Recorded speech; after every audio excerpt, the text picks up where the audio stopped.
Thank you for joining Detective Duo, your companion for stories of wit, charm, and quiet suspense, the kind Tommy and Tuppence might have uncovered in their early adventures. Subscribe for more of these mysteries, and let us know where you're listening from. Tommy Beresford was halfway through buttering a slice of toast when a sharp tick split the morning calm. It was not the clatter of cutlery, nor the protest of furniture. It was a small, decisive sound, as if the universe had tapped politely to announce a change of plans. Tuppence, who had been lifting her favourite blue teacup, froze mid-gesture. A thin hairline crack blossomed across the glaze like lightning trapped in porcelain. "Oh dear," she breathed. "That's a warning." Tommy lowered the toast. "It's a cup, Tuppence. Cups grow old. They crack." "Not my blue one," she insisted. "It's always been perfectly loyal." He smiled, leaning back in his chair. "Loyalty is admirable, but even crockery reaches retirement."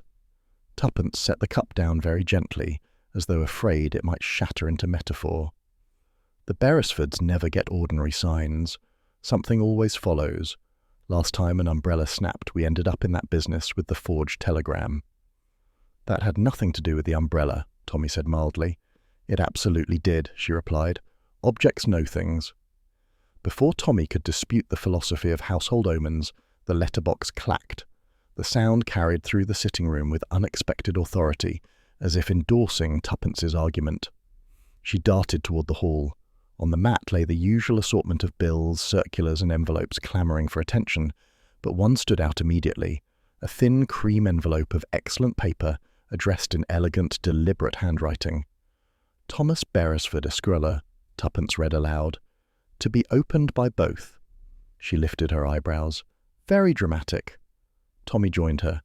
"We don't know anyone who writes like that anymore." "Or at all," she said pointedly. "Everyone sends ghastly little postcards or telephones at ungodly hours." She handed him the envelope. The paper felt strangely warm, almost purposeful. Tommy slipped a finger beneath the flap, opening it with a soft sigh of tearing fibre. Inside was a single folded sheet bearing the letterhead of Farlow and Creek, Solicitors, Hampstead. The message was brief. "Mr. and Mrs. Beresford are requested to attend a preliminary reading regarding the testament of the late Mrs. Prudence Whitcomb, in which they are named. Attendance is required at the earliest convenience." Tommy frowned. "Prudence Whitcomb. Do we know her?" Tuppence shook her head slowly. "I'd remember a name like that. It sounds like a woman who preserved plums with military efficiency. Why would she include us in her testament?" "That," Tuppence said, "is precisely the sort of question one asks before discovering trouble." Tommy folded the letter again. "We could ignore it." "No, we couldn't," she said firmly. "It's addressed to both of us, and you know perfectly well we've never ignored anything with even the faintest whiff of mystery." He conceded the point with a resigned nod. They returned to the sitting room as Tuppence fetched her handbag, already slipping into investigative readiness. But as she passed the discarded envelope, something caught her eye. "Tommy, look." On the flap was a faint smudge of reddish sealing wax, as though someone had pressed a crest into it and then scraped it away. The shape was incomplete, but she could just make out the curve of a shield and a small, stylized flame. "Unusual," she murmured. "No one uses sealing wax unless they want to appear important, or secretive, or both." Tommy examined it. Perhaps Mrs. Whitcomb had an eccentric streak. "Or someone handling her affairs does." Tuppence straightened. "Either way, we're going to Hampstead." Tommy sighed amiably. "I knew the moment that cup cracked you wouldn't let this go." "Of course not," she said. "Warnings don't arrive for nothing." Tommy picked up the cracked teacup, studying its delicate fracture. "It might simply mean the china reached its limit." Tuppence smiled mysteriously. "Or perhaps someone else has." They stood in companionable silence for a moment, both contemplating the thin line in the porcelain. The crack looked almost intentional, a neat diagonal stroke severing the cup's serenity. "Well," Tommy said at last, "shall we dress for our summons?" "We shall," Tuppence replied, already stepping briskly toward her wardrobe. "I refuse to meet a solicitor looking anything less than my most suspiciously alert." Tommy chuckled. "Suspiciously alert is your natural state. Flattery will get you an extra biscuit at tea." She paused at the doorway. glancing back at the table where the cracked cup still rested, stalwart even in injury. Her expression softened, thoughtful rather than superstitious. "Tommy, you really don't think this is connected?" He hesitated. Tommy Beresford prided himself on being sensible, but even he recognized the peculiar rhythm of their lives. Ordinary days seldom remain so. "I think," he said carefully, "that we've been summoned to a reading of a will by a woman we've never met, addressed in handwriting that belongs in a museum, accompanied by sealing wax no one uses anymore.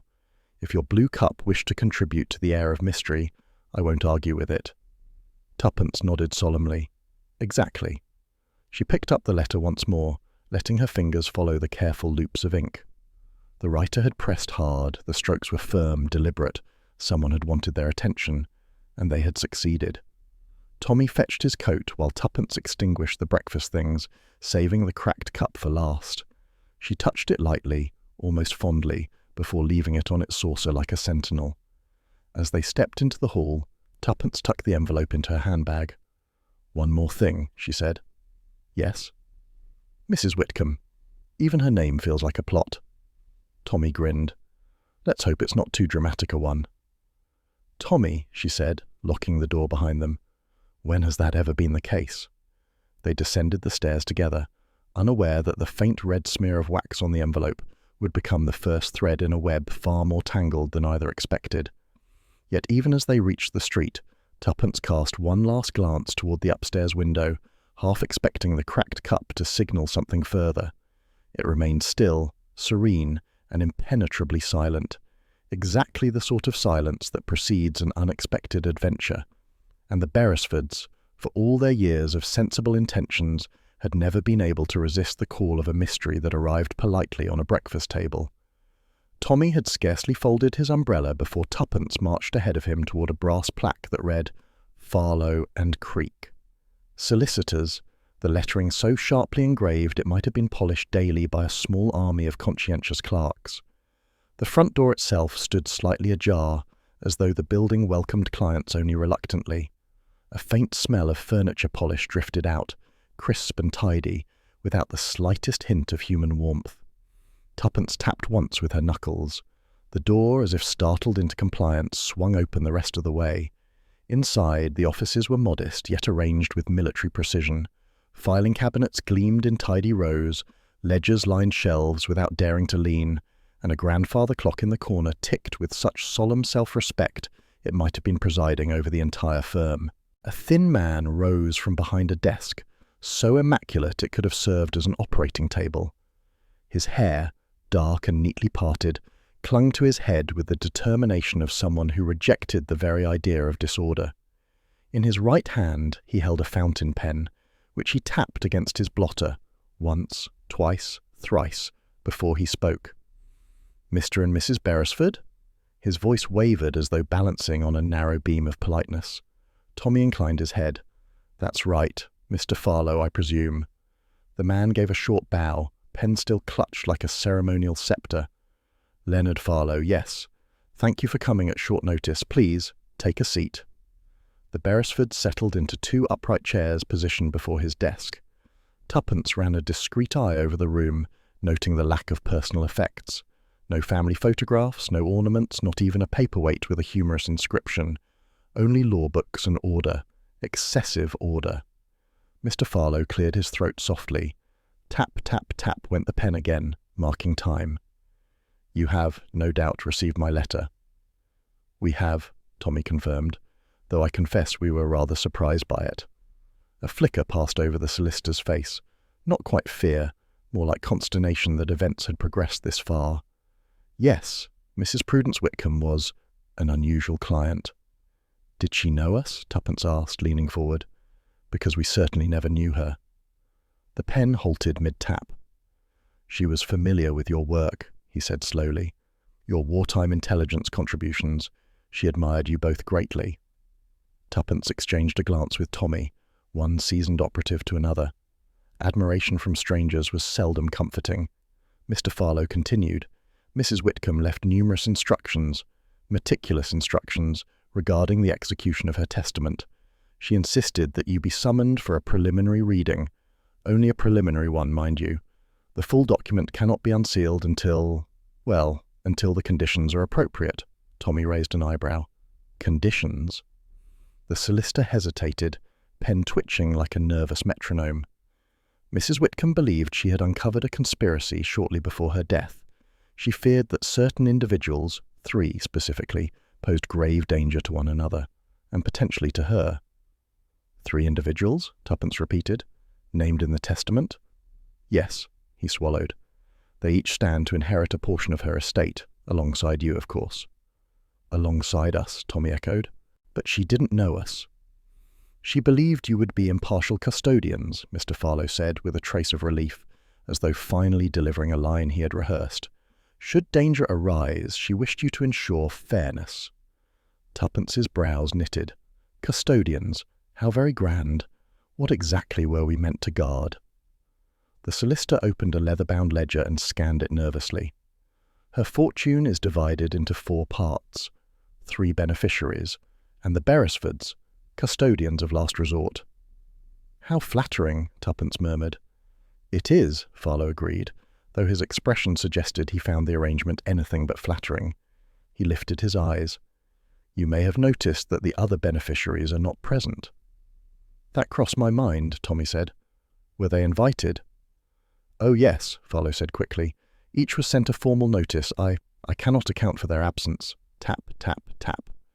Tuppence watched the movement, measured and compulsive. The pen was more than a habit. It was a shield, something for his fingers to do while his mind scrambled through dangerous territory. And who are these other beneficiaries? She asked. Farlow hesitated again, fingers tightening.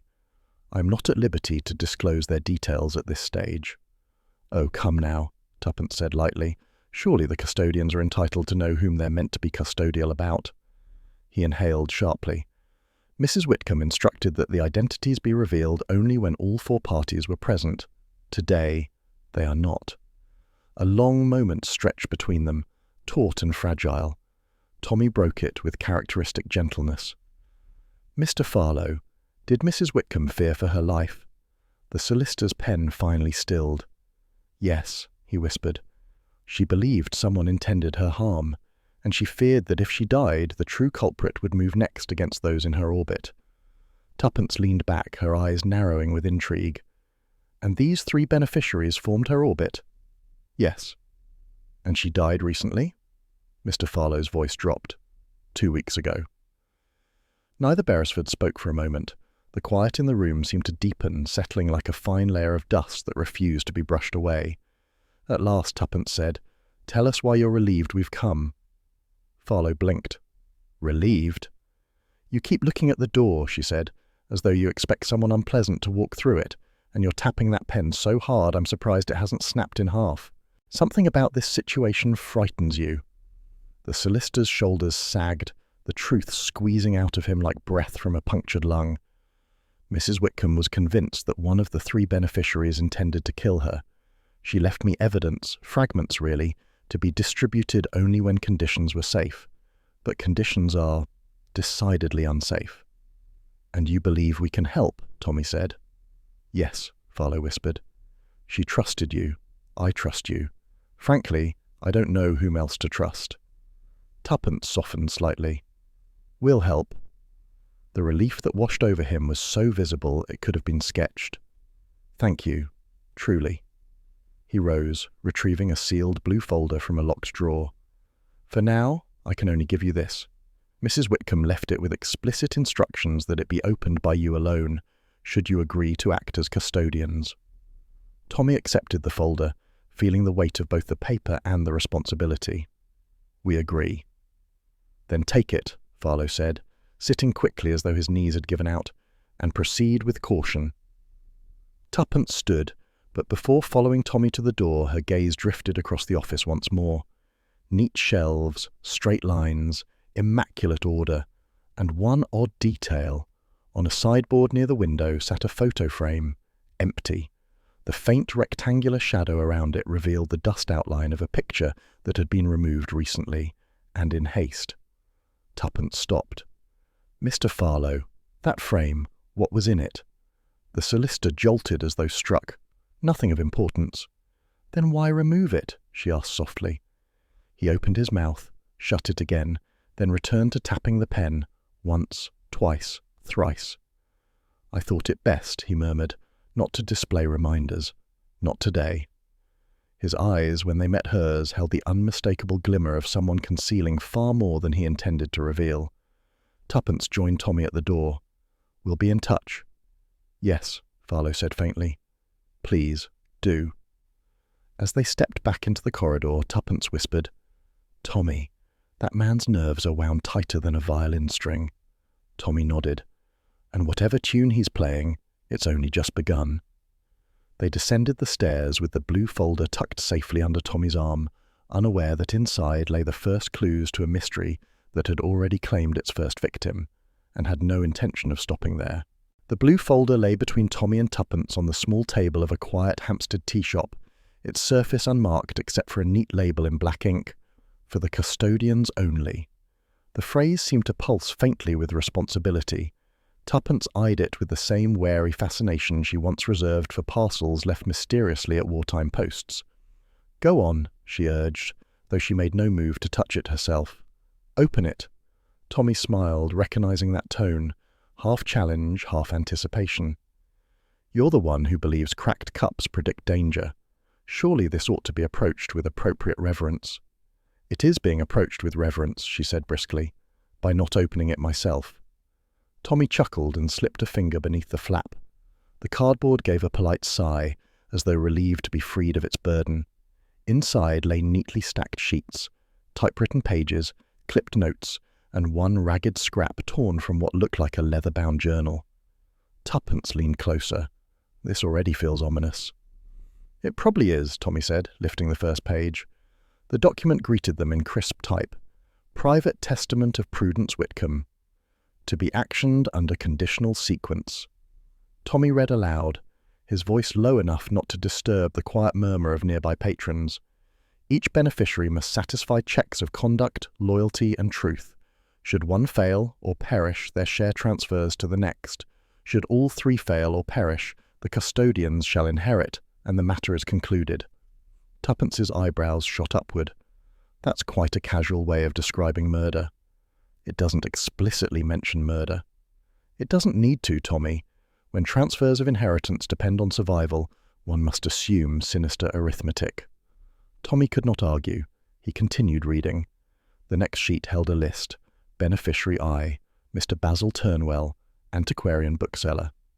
Beneficiary 2, Miss Constance Vale, private nurse beneficiary 3, Major Alan Lethbridge, retired, decorated veteran. Beneath the three names, in smaller type, was a final line. Beneficiary 4, unknown. Should the fourth come forward, it begins. Tuppence inhaled sharply. Fourth. Farlow said nothing about a fourth.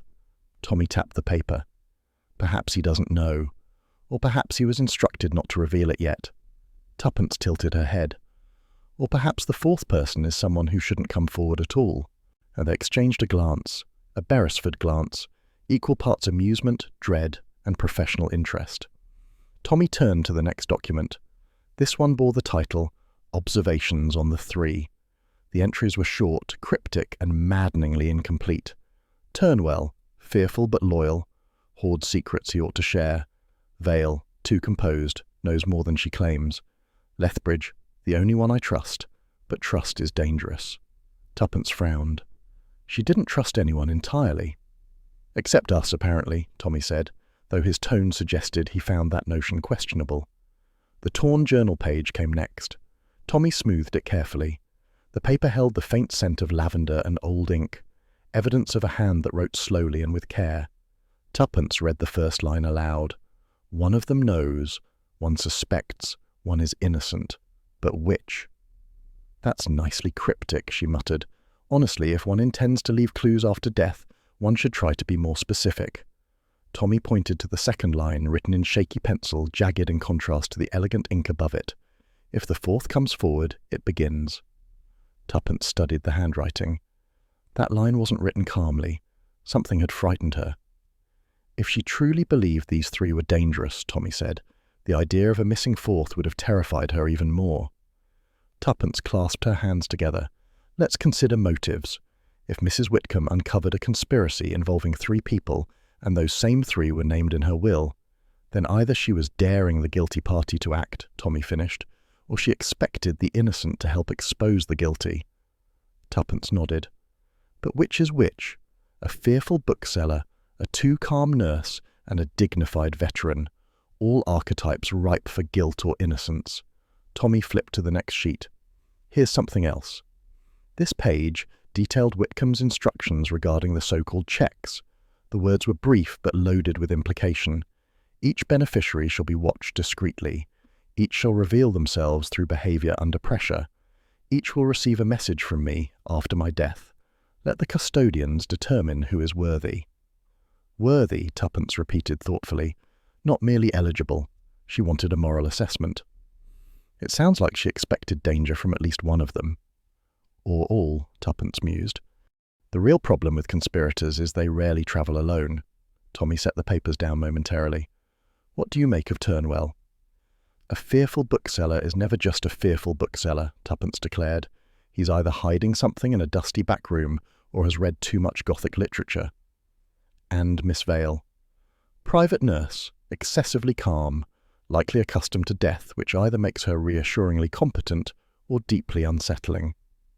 And the Major? Tuppence smiled faintly. Decorated hero types always worry me. They're too polished, too majestic, too accustomed to secrets. Tommy laughed. So all 3 are suspects? Naturally. Anything less would be boring. He lifted the final sheet in the folder. It contained a simple diagram, 4 circles connected by imperfect lines as though half erased. Beside the 3rd circle, the one labelled Lethbridge, Whitcomb had drawn a small star. Tuppence traced it thoughtfully. She trusted him most. Tommy nodded. Or feared him least, which isn't quite the same. They sat in silence for a moment, letting the deeper implications settle.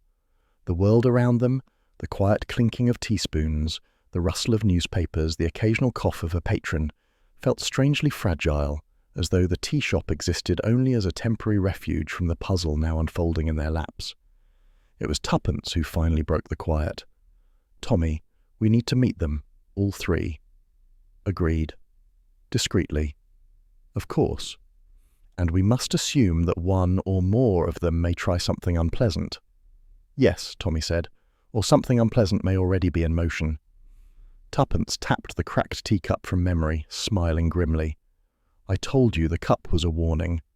Tommy resisted the urge to point out that the teacup had made no mention of conspiracies or beneficiaries.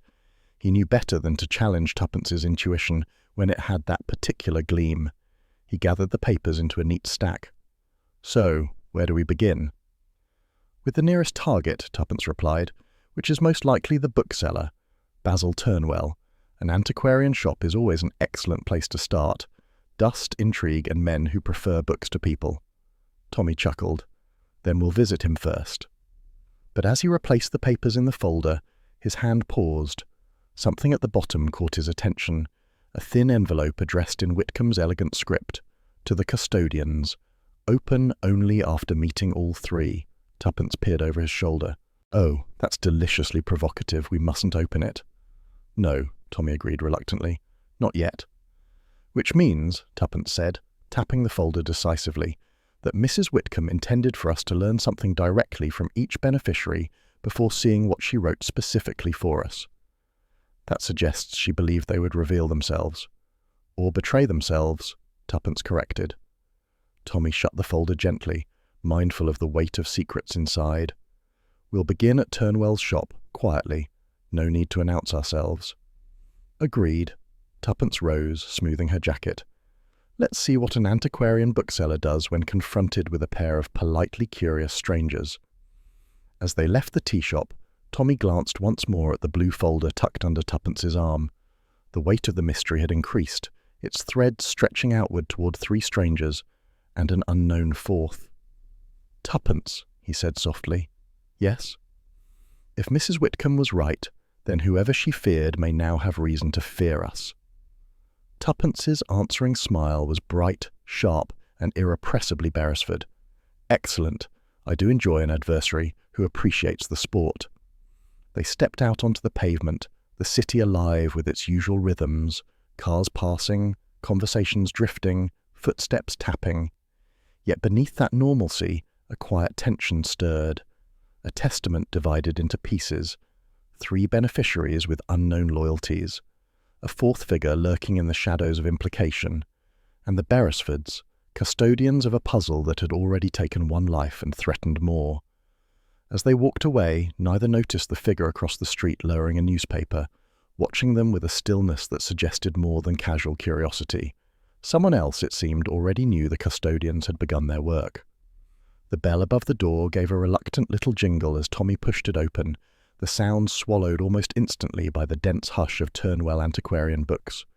It was not the peaceful kind of quiet found in libraries, but a muffled, breathless stillness, as if the books themselves were holding secrets too delicate to disturb. The Beresfords stepped inside, and the air met them like a warm, dusty exhale. The place smelled of old vellum, brittle glue, and parchment that had outlived generations. Shelf upon shelf crowded the narrow shop, forcing visitors into single-file pathways. Towers of unsorted volumes leaned at precarious angles, giving the impression that the slightest misstep might bring down an avalanche of forgotten stories. "Good heavens," Tuppence murmured. "Either this shop is a monument to literature, or it's preparing to collapse." Tommy gave her a gently warning look, just as a head popped up from behind the counter like a startled rabbit. Basil Turnwell blinked at them through spectacles several decades unfashionable. His sandy hair stuck up at angles, suggesting he had run his hands through it repeatedly, or that books had attempted to pull him into their ranks. He wore a brown cardigan whose elbows had surrendered long ago. "Can I help you?" he asked, voice trembling on the edges. Tuppence stepped forward with a cordial smile. "Mr. Turnwell, isn't it? We wondered if we might have a word." His eyes darted around the shop as though seeking escape routes. "Well, I'm terribly busy at the moment. Inventory, you understand. Could you come another day? Or never?" Tommy produced his most disarming expression. "It's regarding Mrs. Prudence Whitcomb." If Turnwell's nerves had been violin strings before, they now snapped silently. His shoulders jerked and he gripped the counter. Oh dear. Mrs. Whitcomb. Yes, well, unfortunate business. Very sad. Haven't seen her in ages. Hardly knew her." The words tumbled out in a rush. Tuppence raised an eyebrow. "You hardly knew her, yet you recognized her name instantly." Turnwell opened his mouth, closed it, and attempted a laugh that sounded like a cough caught halfway. "Well, news travels," he said feebly. "I suppose." "And yet," Tommy added, wandering casually towards a stack of crates, "she listed you as a beneficiary in her testament." The bookseller made a peculiar squeaking noise. "Beneficiary? No, that must be a mistake. I've no inheritance, I don't inherit. I've never inherited anything in my life except for this shop, which I did not actually want." Tuppence's eyes sharpened. She had noticed something behind the counter, a wooden crate tucked awkwardly beneath a shelf. A torn label clung to its side. The corner still visible read, "Whitcomb P." The rest was obscured by a stack of atlases. She moved subtly to block Turnwell's line of sight while Tommy continued speaking, giving her cover. "What was your relationship with Mrs. Whitcomb exactly?" Tommy asked. "Relationship?" Turnwell sputtered. "There was no relationship. None. She occasionally purchased rare volumes. Strictly professional." "Which volumes?" Tuppence asked lightly. He blinked rapidly. Various ones." "Various ones," she repeated. "Such as?" "Books," he said helplessly. Tommy suppressed a smile. "This crate," he said, leaning down. "It seems to be addressed to her. Did she leave it with you?" Turnwell reacted so quickly he nearly tripped over his own feet. "No, that is, nothing. Absolutely nothing. Private stock. Very private. You mustn't touch it." His voice cracked on the last word. Before Tuppence could press further, a loud crash erupted from the back of the shop. A customer, a man in a wide-brimmed hat, had knocked over a towering stack of books. "Oh, drat," the man said, stooping to gather them. "Terribly sorry." Turnwell hurried over with the frantic air of a man attempting to save collapsing dominoes. Please don't touch those. They're irreplaceable." As the books scattered, one item slid free and skidded across the floor, landing near Tuppence's shoe. She bent to pick it up. It wasn't a book. It was an envelope. A cream envelope. sealed in reddish wax, and pressed with the same crest they had found on their summons. Tuppence held it lightly, as though afraid it might melt from surprise. Turnwell whirled back toward her, face drained of all colour. "That's private," he yelped, snatching it from her hand so abruptly that the customer flinched. "It's nothing at all." Tuppence's tone remained pleasant. "It looks rather meaningful for nothing." Turnwell shoved the envelope inside his cardigan with a motion too swift and too practiced. "Just correspondence. Old correspondence, very old. I didn't even know it was there." Tommy studied him thoughtfully. Turnwell's hands were shaking so violently that he nearly dropped the books he tried to return to their shelves. Tuppence stepped closer. "Mr. Turnwell, you seemed very alarmed when we mentioned Mrs. Whitcomb." "Did I?" he squeaked. "Pure coincidence." "And this envelope," she continued, with a crest matching hers. "Coincidence," he insisted. "And the crate addressed to her. Coincidence. And the fact that she named you in her will." Turnwell made a sound somewhere between a whimper and a sigh. "You must leave," he muttered. "Please. I don't want any trouble." Tuppence regarded him levelly. "Then you should speak plainly." "I can't," he whispered, eyes flickering toward the front door as though expecting someone, or something, to appear at any moment. "Not now, not here. It's too dangerous." "For whom?" Tommy asked. Turnwell wiped his brow with a trembling hand. "For all of us." The customer, sensing an atmosphere far more interesting than books, edged discreetly toward the exit. The Beresfords followed the movement with mild amusement. "Mr. Turnwell," Tommy said gently, "if Mrs. Whitcomb feared for her life, the people she trusted, or mistrusted, may now be at risk, including you." Turnwell's throat bobbed. "I never wanted any of this," he whispered. "I told her to leave things alone. I told her. She wouldn't listen." "What things?" Tuppence pressed. Turnwell shook his head vehemently. "I can't. If they knew." He broke off as a loud thud echoed from the back room. Tuppence stiffened. Tommy took an instinctive step closer to her. "Are you expecting someone?" Tuppence asked quietly. Turnwell's expression twisted with dread. "No. No one." He moved rapidly past them, shooing them toward the door. "You must go. Please. I've said too much already." "But," Tuppence began. "No!" he cried in a voice so desperate it silenced even her. "Leave." And with that, he pushed them out onto the pavement. The door slammed shut. The bell jangled once, anxious, apologetic, and then the lock clicked. Tuppence stared at the frosted glass, affronted. "Well, that was dramatic." Tommy murmured, leaning subtly toward the door. Behind the blur of the glass pane, Turnwell's silhouette darted about like a frantic shadow. They saw him move toward the counter. A faint metallic clatter followed.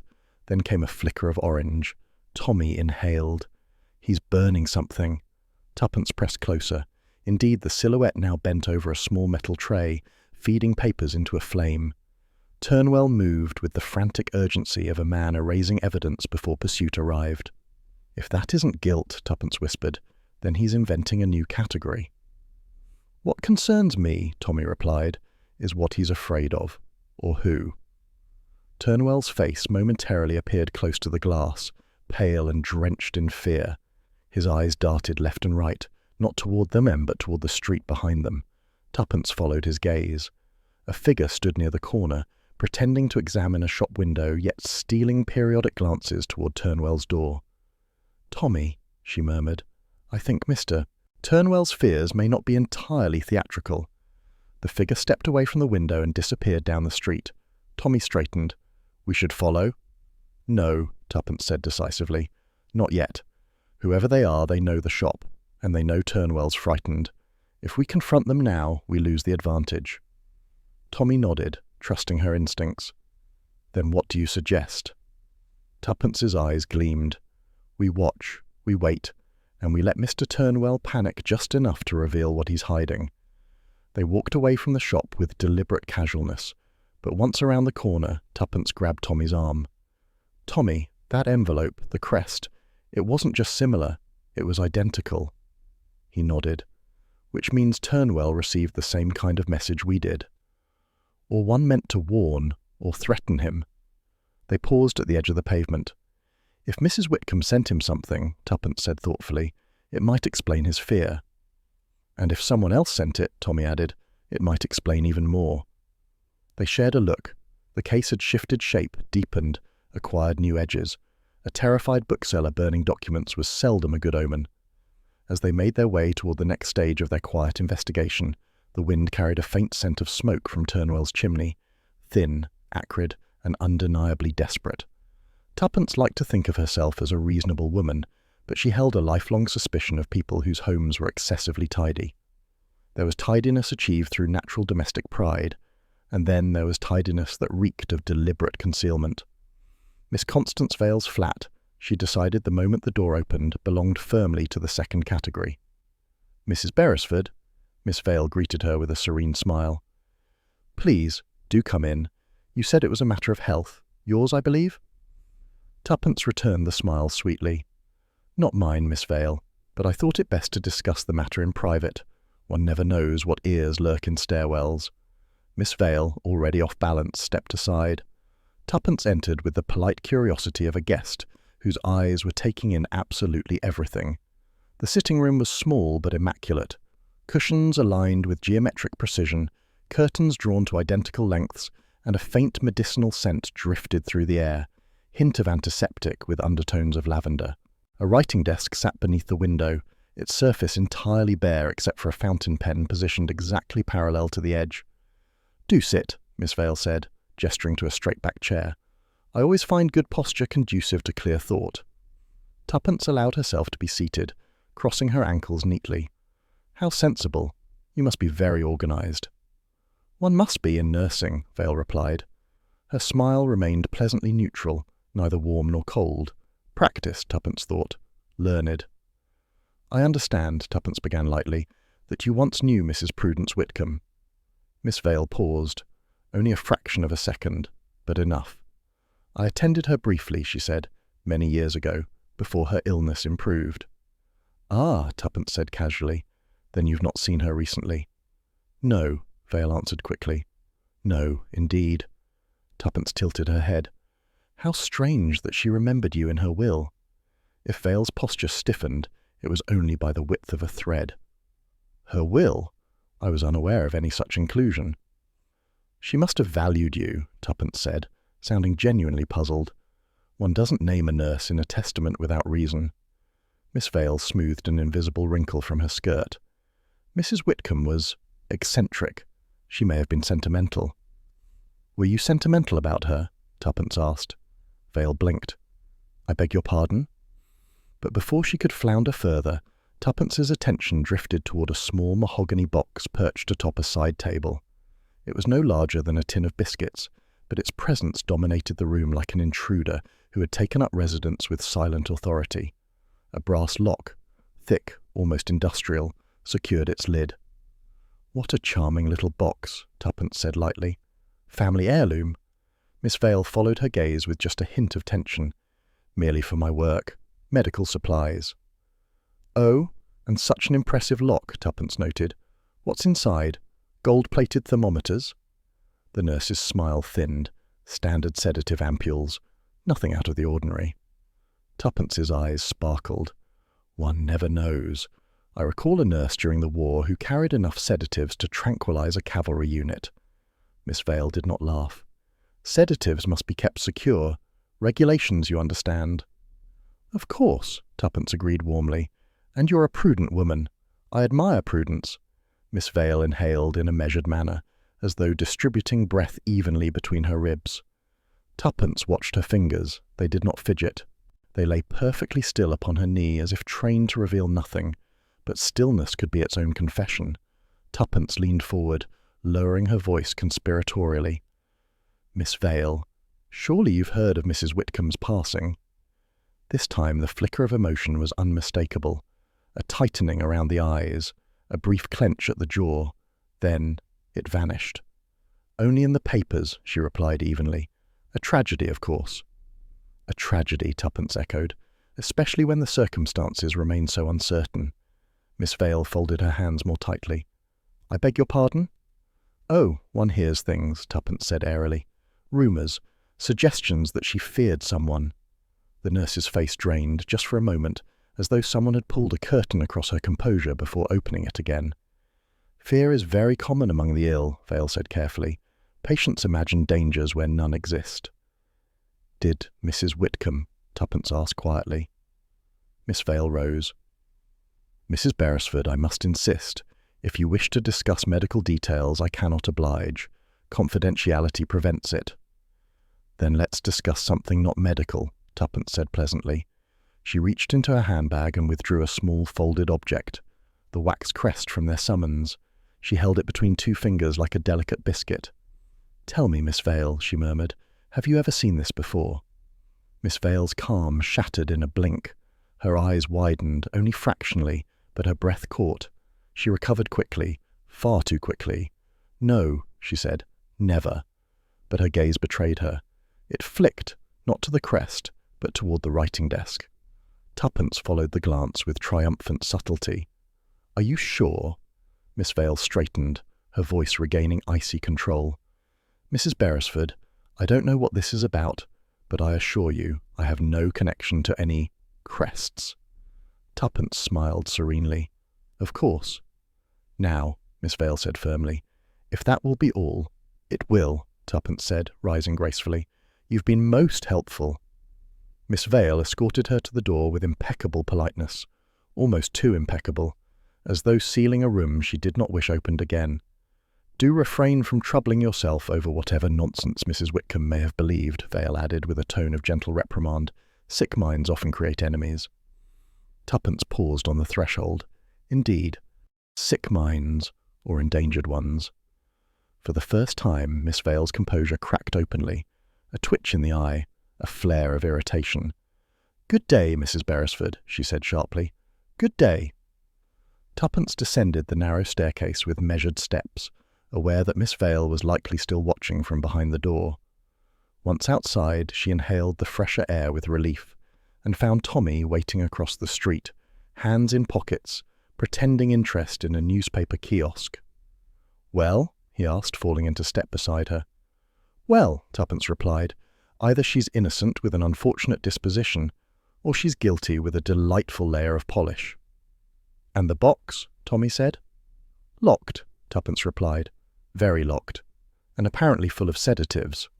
Tommy considered this. "That could be perfectly innocent." "Yes," she said, "but so could Turnwell's crate, and his envelope, and his burning papers." Tommy nodded. "Fair point." They walked a few steps before he added, "I checked the building directory. Vale moved in only a few weeks ago." Tuppence stopped.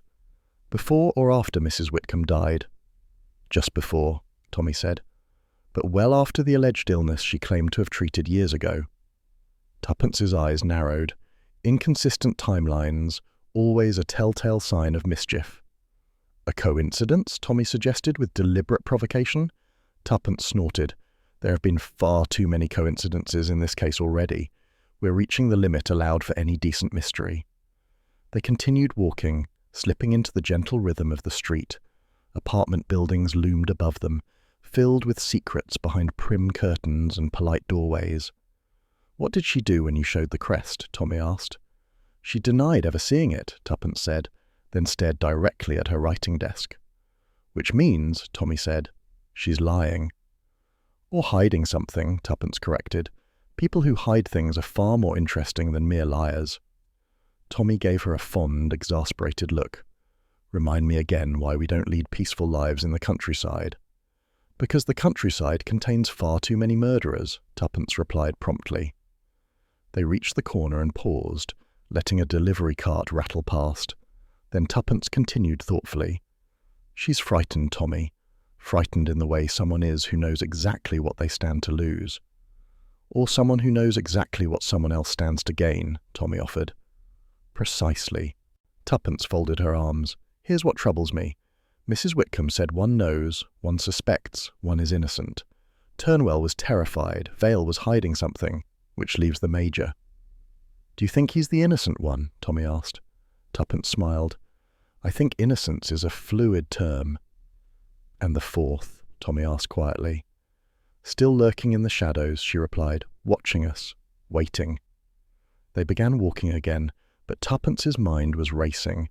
Vale's reactions, the sealed box, the hurried move, the crest, tiny clues knitting into threads. She denied knowing Whitcomb recently, Tuppence said, but her fear was the fear of someone whose past has caught up too quickly. Tommy nodded. Next stop, the Major. Yes, Tuppence said, her eyes bright. Let's meet Mrs. Whitcomb's most trusted man, and see whether trust was her final mistake. Before they departed the street fully, Tuppence glanced back up at Miss Vale's window. A still silhouette stood behind the curtain, watching. Tuppence lifted her chin slightly, a silent acknowledgement. The curtain fell back into place. Miss Vale was calm, too calm, and in Tuppence's world that was never a reassurance, it was a warning. The Veterans Club stood discreetly behind a row of London terraces, its entrance marked only by a brass plaque dulled by time. A faint murmur of voices seeped through the heavy oak door, a comfortable blend of recollection, camaraderie, and the clink of glasses. Tuppence paused before entering, taking in the quiet dignity of the building. Veterans, she murmured. Men who survived too much to be impressed by too little. Let's hope Major Lethbridge doesn't find us unimpressive, Tommy replied, pushing open the door. Inside, the club exuded a solemn warmth. Leather armchairs bore the softened imprint of old soldiers, the carpet was thick enough to muffle the tread of boots long since retired, and the air carried a faint scent of pipe tobacco and polished wood. Along one wall hung a collection of framed photographs, men in uniform, faces set with resolve. Some stood proudly beside aircraft, others before barracks or tents. Each photograph was a story, and each story, Tommy suspected, had its own ghosts. A steward approached them quietly. Major Lethbridge is expecting you. Please follow me. They were led through a corridor to a smaller sitting room, bathed in lamplight. A man rose to greet them. Major Alan Lethbridge was tall, unmistakably so, though his posture carried a slight tilt that hinted at pain borne without complaint. His left leg moved with a measured limp. His hair, thinning at the temples, was silver, but not frail. His jaw square, his expression steady. What stood out most were his eyes, dark, penetrating, yet touched with warmth. "Mr. and Mrs. Beresford," he said in a deep, composed voice. "A pleasure. I've heard of you both, of course." "And we of you, Major Lethbridge," Tuppence said pleasantly. He motioned to the chairs opposite his. "Do sit. I've just had tea brought in. They do a decent Earl Grey here, though don't expect anything stronger before midday." Tuppence smiled. "Decency is all we ask." As they settled, the Major regarded them with polite curiosity. "Now then, how may I be of service?" "We're making inquiries about Mrs. Prudence Whitcomb," Tommy began. "Your name appeared in her testament." The Major's brows lifted. "Did it? Well, that's quite the surprise." "You weren't aware?" Tuppence asked. "Not in the least," he replied. "Mrs. Whitcomb was a remarkable woman, determined, sharp, occasionally alarming, but I never imagined she'd leave anything to me." "She spoke highly of you," Tommy said, watching the Major closely. Lethbridge's lips quirked in a rueful smile. "She spoke highly of very few, but she did help a number of us after the war. Housing, employment, the odd hand up when pride allowed. A generous woman, though she'd have denied it fiercely." Tuppence leaned forward. "Did she confide in you toward the end?" The Major hesitated, his fingers brushing the rim of his teacup. "She was anxious," he admitted, "more so than usual. I visited her once several months before she died. She spoke of shadows, of someone resurfacing, someone she trusted once, perhaps too much." Tommy exchanged a quick glance with Tuppence. "From her wartime work?" Lethbridge nodded slowly. "Prudence was involved in certain operations best left unnamed. She had a gift for spotting cracks in polished veneers. Traitors, double dealers, men with hidden loyalties. She helped expose more than one, and made enemies along the way." Tuppence tapped a finger lightly on her knee. "Did she mention any names?" The Major sighed. "No, just impressions. She felt watched. She believed someone from that old network had returned." "That aligns with other things we've learned," Tommy said carefully. "One beneficiary seems terrified. Another is hiding something. Mrs. Whitcomb feared danger." The Major leaned back, the lamplight catching the faint lines around his eyes. "Well, fear didn't suit her, but she acknowledged it. That alone told me she believed the threat was real." Tuppence studied him. He spoke with clarity, no evasions, no nervous hesitation. His manner contrasted sharply with Turnwell's panic and Vale's brittle composure. "May I ask," Tuppence said lightly, "why you never expected to appear in a will?" The Major chuckled. "Because I offered her no favours deserving of such generosity. She helped me far more than I ever helped her. And besides, Prudence Whitcomb was far from sentimental." Tuppence's gaze drifted to the wall behind him. Framed photographs lined the room, except for one conspicuous gap. A faint rectangular shadow remained on the wallpaper where another frame had once hung. "What used to be there?" she asked, nodding toward the space. A strange stillness entered the Major's face. He turned his head slowly. "That? Oh, yes. Clumsy of me. It fell. Broke. Haven't had time to replace it." "Unfortunate," Tuppence said. "Was it a military photograph?" The Major hesitated. It was almost imperceptible, a momentary tightening of the jaw, a flicker in his eyes. "Yes," he said at last. "Nothing significant." Tommy caught the faintest tremor in his tone. Not a lie exactly, but not the whole truth either. Even the most disciplined of men revealed themselves in small fractures. The Major shifted the topic. "Tell me, why did you say one beneficiary was terrified?" They briefed him on Turnwell's frantic behaviour, the burning papers, and the sealed envelope with the wax crest. The Major listened intently, brows drawing together. "Turnwell," he murmured. "Yes, he would frighten easily. Good man, but easily rattled. As for Miss Vale—" Tuppence allowed herself a small, conspiratorial smile. "Ah, so you know her as well." "I know of her," Lethbridge corrected. "A competent nurse, efficient, a little too self-controlled, perhaps." "That was our impression," Tuppence agreed. Lethbridge exhaled slowly. "Mrs. Whitcomb chose us deliberately. That much is clear. But why? What did she expect of you? Of me? Of them?" "That," Tommy said, "is precisely what we intend to find out." The Major gave a thoughtful nod. "Then allow me to offer what help I can. Prudence was not prone to fantasy. If she believed danger was near, she had cause." "We believe it too," Tuppence said softly. He studied her a moment. "You're sharp, Mrs. Beresford." "So I've been told." "And persistent." "So Tommy complains." "Good," the Major said simply. "You'll need both." The steward returned briefly to clear empty cups. When he left, Tuppence's eyes drifted once more to the missing photograph's space. "You said it broke," she said casually. "Recently?" Yes," the Major replied. "Too quickly." Tuppence smiled politely and let the matter rest outwardly. But inwardly she filed the detail away. Photographs rarely remove themselves. As their visit drew to a close, the Major walked them to the corridor. "One more question," Tommy said. "Did Mrs. Whitcomb ever mention something she called the fourth?" The Major stopped walking. For the first time, his composure cracked. Not dramatically, but with a faint, unmistakable tremor. "No," he said slowly. "She never did. But if she spoke of someone resurfacing, perhaps that is what she meant." "You think the fourth is dangerous?" Tuppence asked. "I think," the Major said quietly, "that Prudence Whitcomb never feared the wrong people." They stepped outside into the calmer brightness of the afternoon. The club door closed behind them with a soft, decisive click. Tuppence exhaled. "Well, of the three, he feels the most truthful." Tommy agreed, "but perhaps too polished, too controlled." Tuppence flashed a grin. "Is that your professional jealousy speaking?"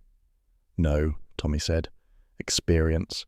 In intelligence work, the ones who never falter often hide the deepest cracks." "Then we'll have to poke at those cracks," Tuppence replied. "Gently, like tapping china to find the flaw." They began down the street, but Tuppence paused and glanced back. In an upstairs window she thought she glimpsed a silhouette, upright, motionless, watching them depart. Perhaps the Major, perhaps someone else in the club. The figure vanished before she could discern details. "Tommy," she murmured, "I can't shake the feeling that the Major knows more than he said." Tommy nodded. "He almost certainly does." "And that photograph," she added. "Why remove it? And why lie about when and how it disappeared?" "Another secret," Tommy said. "Another piece of the puzzle. And another reason to proceed carefully." They walked onward, the weight of the meeting settling over them, like the dust of long-buried conflicts stirring anew. 3 beneficiaries, Tuppence mused, one terrified, one hiding something, one too composed, and all tied to a woman who feared a traitor returning from the past. And a 4th, Tommy added softly. Always the 4th. Yes, Tuppence whispered. The 4th who begins it. A shiver, not of fear but of anticipation, ran down her spine. They had met Turnwell and Vale. Now they had met Lethbridge. The patterns were shifting, aligning, and the web was tightening around them all. The telephone rang with the urgent, metallic, shrill particular to calls that never bring good news. Tommy lifted the receiver, expecting perhaps a follow-up inquiry from the Major, or, less pleasantly, an indignant lecture from Miss Vale. Instead, Mr. Farlow's tremulous voice burst through the line. "Mr. Beresford? Oh, thank heavens, are you there?" "Yes," Tommy said. "What's happened?" "It's Turnwell," Farlow gasped. "Basil Turnwell, he's dead." Tuppence, who had been reading on the sofa, sat bolt upright. Tommy's tone sharpened. "Dead? When?" "This evening. They found him in his shop after closing hours." Farlow swallowed audibly. "The police suspect heart failure. Natural causes, they say. But, Mr. Beresford, this is no natural matter." "Why do you think that?" Tommy asked quietly. "Because," Farlow whispered, "according to Mrs. Whitcomb's testament, Turnwell's share now passes automatically to the next beneficiary." "Miss Vale," Tuppence said from across the room. "Yes," Farlow breathed. "Exactly." A long, loaded silence hung in the air. "We'll come at once," Tommy said. "Stay available." He hung up. Tuppence rose slowly, her book forgotten. "Tommy, Turnwell was terrified. Terrified men don't simply collapse." "No," Tommy agreed, fetching his coat. "They're pushed." "And Vale's share increases," Tuppence murmured, "unless the Major was meant to be next. But either way, gravity doesn't tend to remove inconvenient people quite so conveniently." Tommy buttoned his collar. "Let's go. Poor devil. Whatever frightened him may now be hunting others." "And," Tuppence said grimly, "it may be hunting custodians too." The police had already come and gone, leaving behind the unmistakable odour of official disruption, displaced dust, scuffed floors, and a half-hearted attempt at tidying that did nothing to mask the chaos beneath. Tuppence surveyed the shop, her expression tightening. Turnwell's carefully stacked towers were no more. Books lay toppled across the floor in disordered heaps. Drawers gaped open like mouths mid-scream. The crate addressed to Mrs. Whitcomb now sat sideways, as though kicked. The air still carried a faint, acrid tang. "Burning," Tuppence murmured. "He was burning something right up to the end." Tommy knelt beside the metal tray behind the counter. A thin layer of ash dusted its bottom. Most had been destroyed beyond recognition, but not all. "What have you found?" Tuppence asked. Tommy used a pencil tip to lift a fragile scrap. It was blackened but not obliterated. A sliver of wax still clung to one edge, reddish, bearing the faint curve of the same crest they had seen before.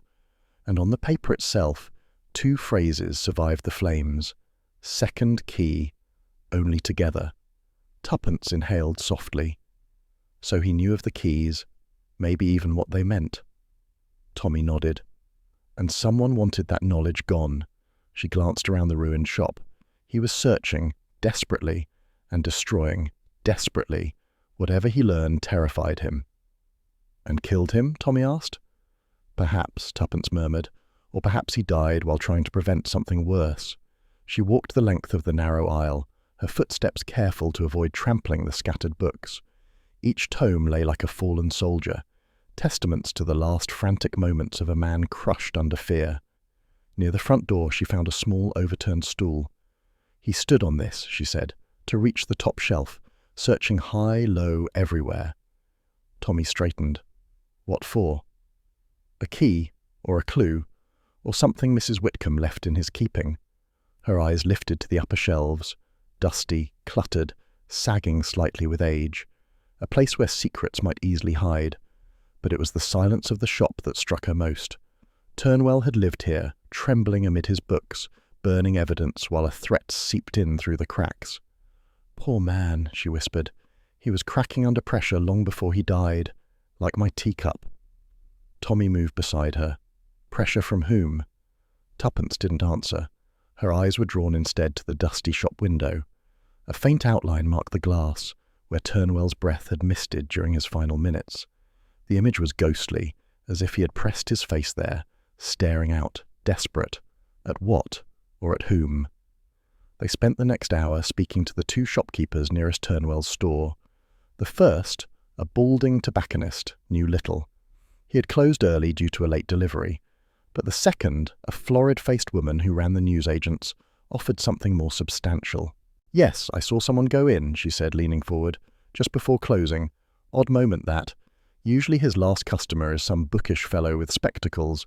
But this was a woman." Tuppence's interest sharpened. "Can you describe her?" "Oh, she wore a uniform," the woman said confidently. "A nurse's uniform. White cuffs, cap. Efficient-looking sort, easy to spot." Tuppence's gaze met Tommy's. "Miss Vale." "Are you sure?" Tommy asked. "Quite sure. I thought, funny time for a nurse to be buying books, isn't it? Unless they read during operations." She laughed heartily at her own joke. "Did you see her leave?" Tuppence pressed. "No, I went into the storeroom for a bit. When I came back, the shop was closed." "And Mr. Turnwell?" Tommy asked. "Didn't see him. Poor man. Such a worrier. Always flustered." Tuppence thanked her and stepped outside with Tommy. "Vale denies being here," he said. "So of course she was," Tuppence murmured, "though perhaps someone dressed to resemble her." "A red herring?" "Possibly, but Vale's alibi was flimsy, and she reacted strongly to the crest." Tommy nodded. "Do we confront her?" "Not yet," Tuppence said thoughtfully. "People under pressure reveal truths unintentionally. Best let her stew." They returned once more to Turnwell's shop. Though they had combed it carefully earlier, Tuppence now walked with slower, more deliberate steps, looking not for what Turnwell had noticed, but for what he had overlooked. "He was on the verge of telling us something," she said, "something he feared saying aloud. Look for omissions." Tommy examined the counter again. A ledger lay open, its final entries written hurriedly, the ink blotched. "Here," he said. "He wrote something earlier today. A list." Tuppence moved beside him. The list held only 3 items. 1. Crest. 2. Second key. 3. M. The third line ended abruptly, as though interrupted mid-stroke. "M for Major," Tommy suggested. "Or M for Message, or M for Murderer," Tuppence said. "More likely Message. But which one?" Her eyes drifted toward the crate addressed to Mrs. Whitcomb. She approached it again, but something had changed. Earlier that afternoon, the crate had been tightly secured. Now the lid sat slightly ajar. She lifted it carefully. Inside lay shredded packing straw and the ghost print of something rectangular that had once rested within. "It's been emptied," she said. "Since the police?" Tommy asked. "More likely before," Tuppence replied. "Turnwell burned documents, but someone else removed an object." "And whatever was in this crate," Tommy said, "was meant for Mrs. Whitcomb." Tuppence's mind raced. A key, a letter, a hidden confession. Before she could form a hypothesis, her gaze snagged on something near the back of the crate, a small sliver of cardboard wedged into a corner. She plucked it out. It was part of a label. Only one word remained. Together, Tommy held up the burned scrap they'd found earlier. Only together. Tuppence blew out a slow breath. So the key, the second key, was part of a pair, or a set, or something that only functions jointly. And Turnwell was trying to find it, Tommy said, or protect it. Or destroy evidence of it, she added, but someone else got here first. She stood in the dim, dusty shop, surrounded by fallen volumes, ash, broken patterns of habit, and the echo of a man who had died in fear. "Tommy," she said softly, "we're missing a piece." "We usually are," he replied. "But this piece," Tuppence murmured, "is lethal." They spent another half-hour canvassing the area, but no one else had seen anything useful. A dog had barked at some point, a tram bell had rung, and the tobacconist had smoked 2 pipes, but nothing that would explain a man's terror or his sudden death. But as the Beresfords returned once more to the alley behind the shop, Tommy noticed something on the ground, a small smear of reddish wax. Tuppence crouched. "The crest again." Tommy frowned. "Why is it here, outside?" Tuppence straightened slowly. Because Turnwell wasn't the only person carrying messages. Tommy looked up. Do you think he was followed out here? I think, Tuppence said, that someone came to his shop to find something, or silence him, and they left in a hurry, dropping wax along the way. The nurse's visitor, Tommy said. Or someone dressed like her, Tuppence replied, but the witness didn't describe the face, only the uniform, a clever disguise. Or a deliberate misdirection, Tommy offered. Tuppence nodded. Yes, and in either case, Turnwell is dead. They stood in silence for a moment, letting the gravity of that settle. A man had died hours after pleading with them to leave his shop, hours after burning secrets, hours after insisting they were in danger. Now his death had been recorded as heart failure, neatly filed away by officials who had not seen the ash, the missing crate contents, the trembling hands, nor the visitor. But the Beresfords had, and Mrs. Whitcomb had anticipated exactly this kind of event. As they walked toward the station, Tuppence mulled the implications aloud. Tommy, if Turnwell was murdered, the inheritance shifts. To Vale.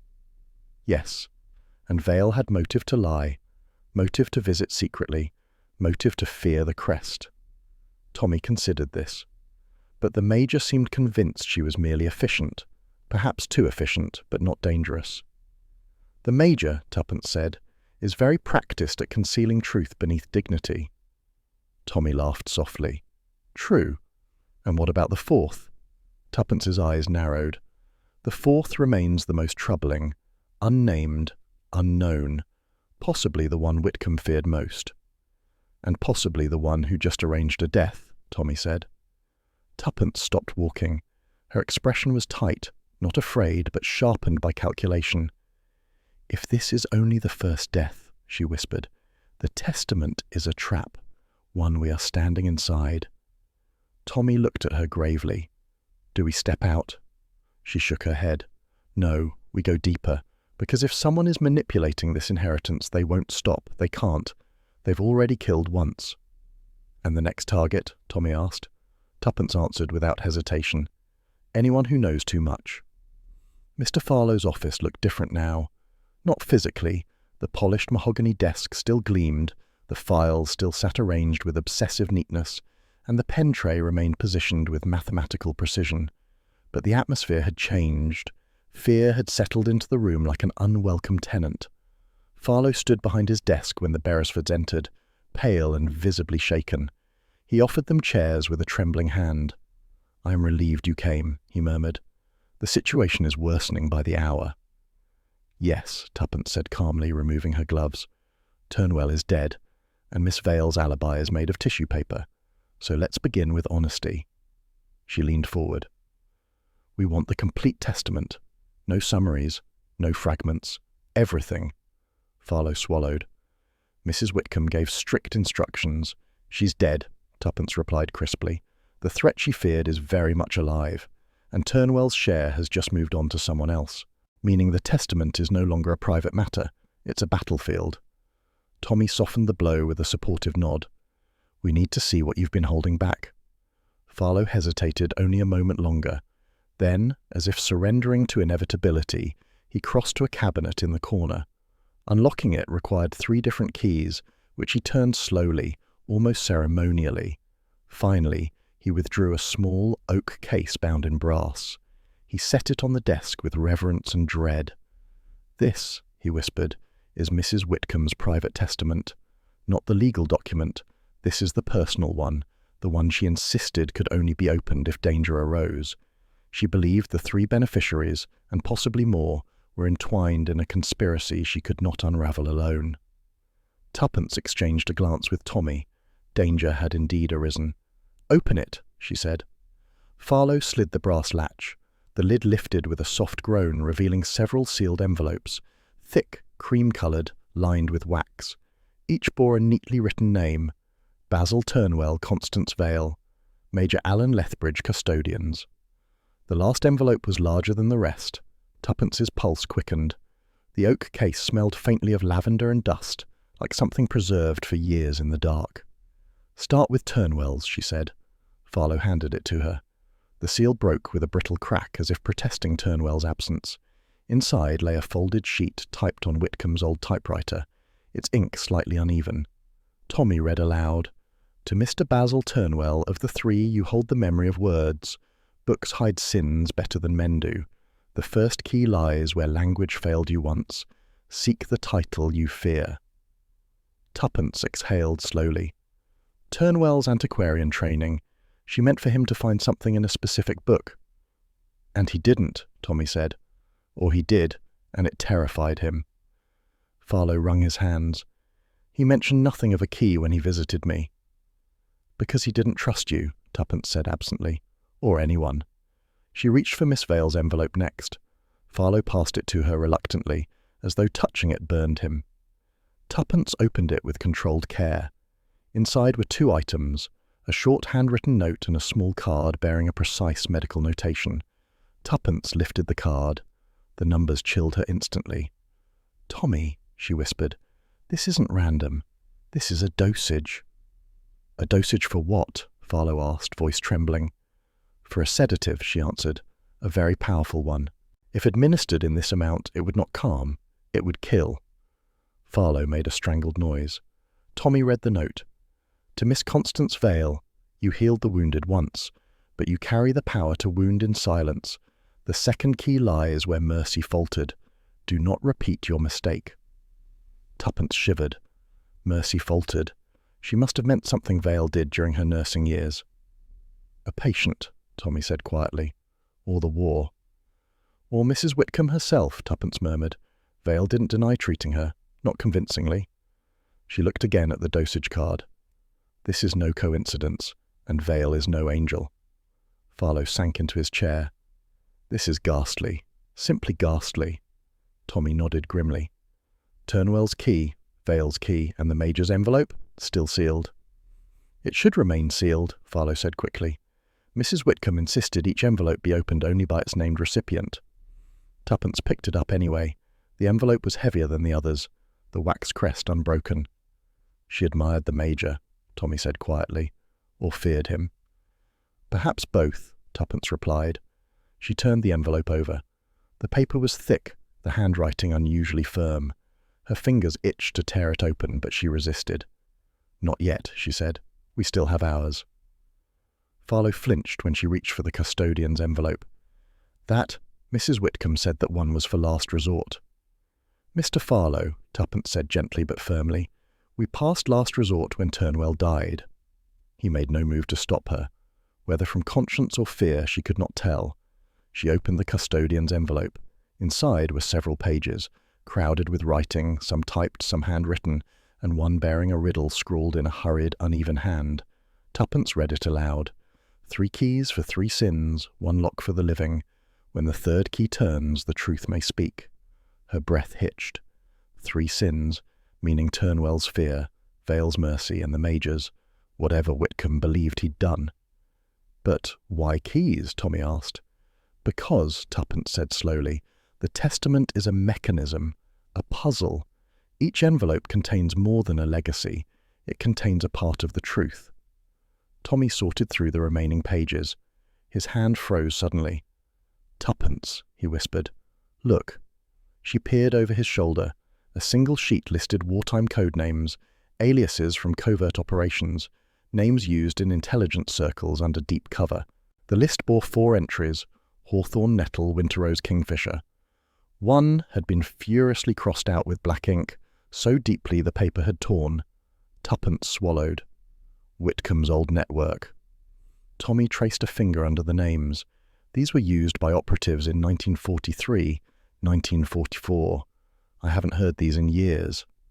Then his voice faltered, because beside one alias, Kingfisher, Whitcomb had written in small, neat script, Custodian 1. Tommy stared, stunned. "Tuppence," he said quietly. "Kingfisher was my alias." Tuppence looked at him sharply.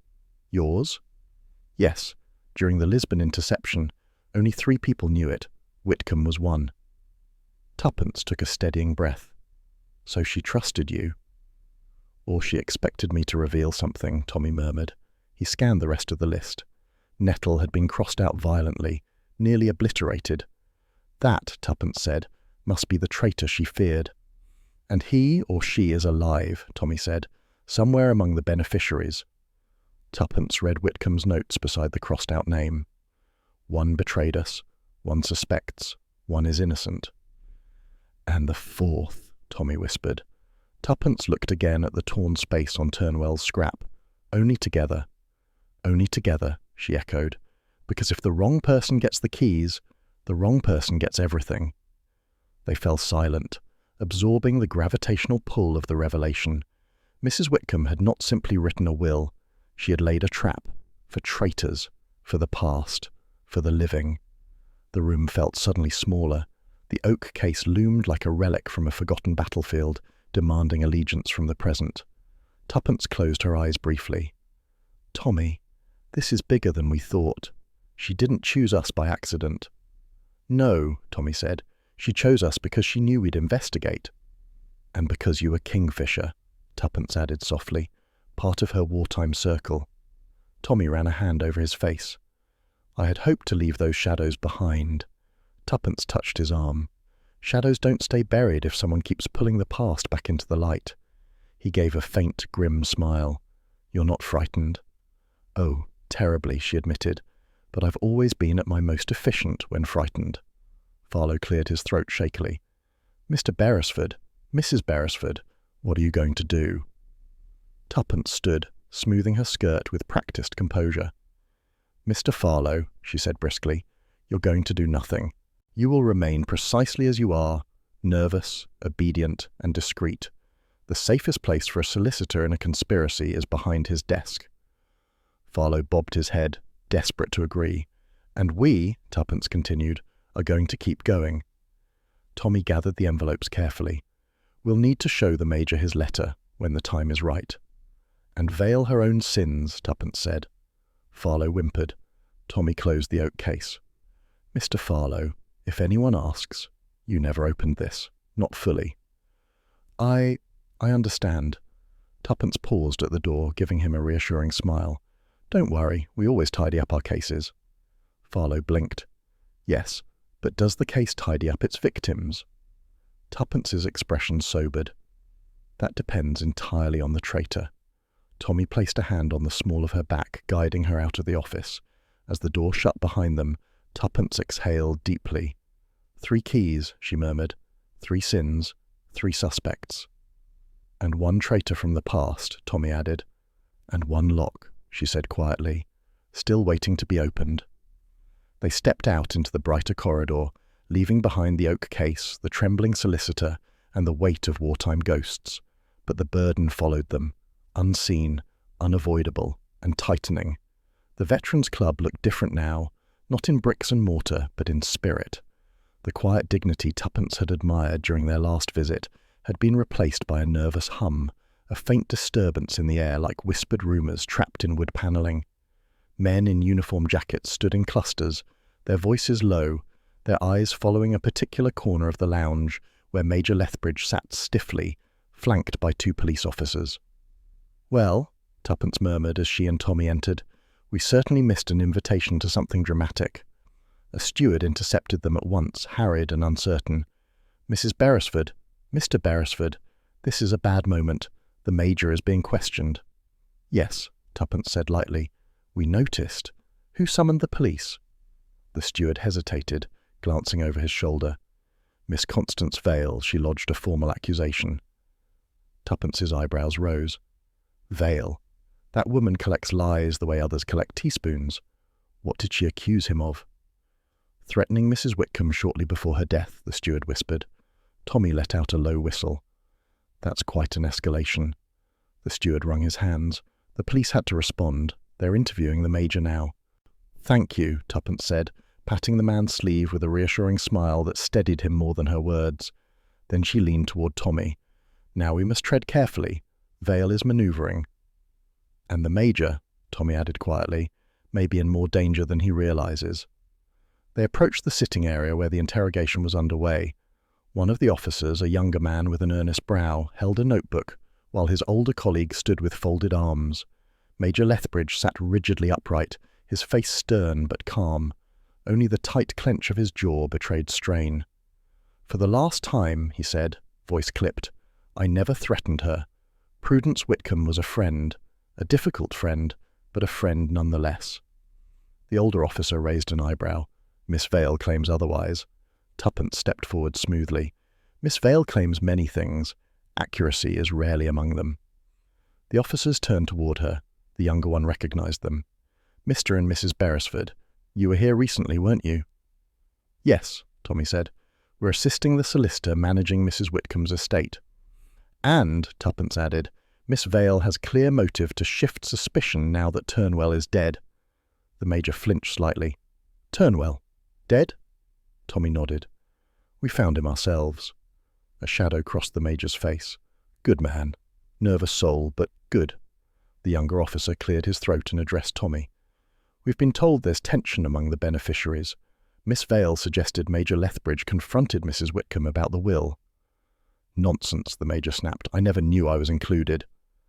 "And Vale," Tuppence said coolly, "knew far more than she pretended." The officers exchanged glances, but refrained from committing themselves either way. "We'll continue our questioning," the senior one said.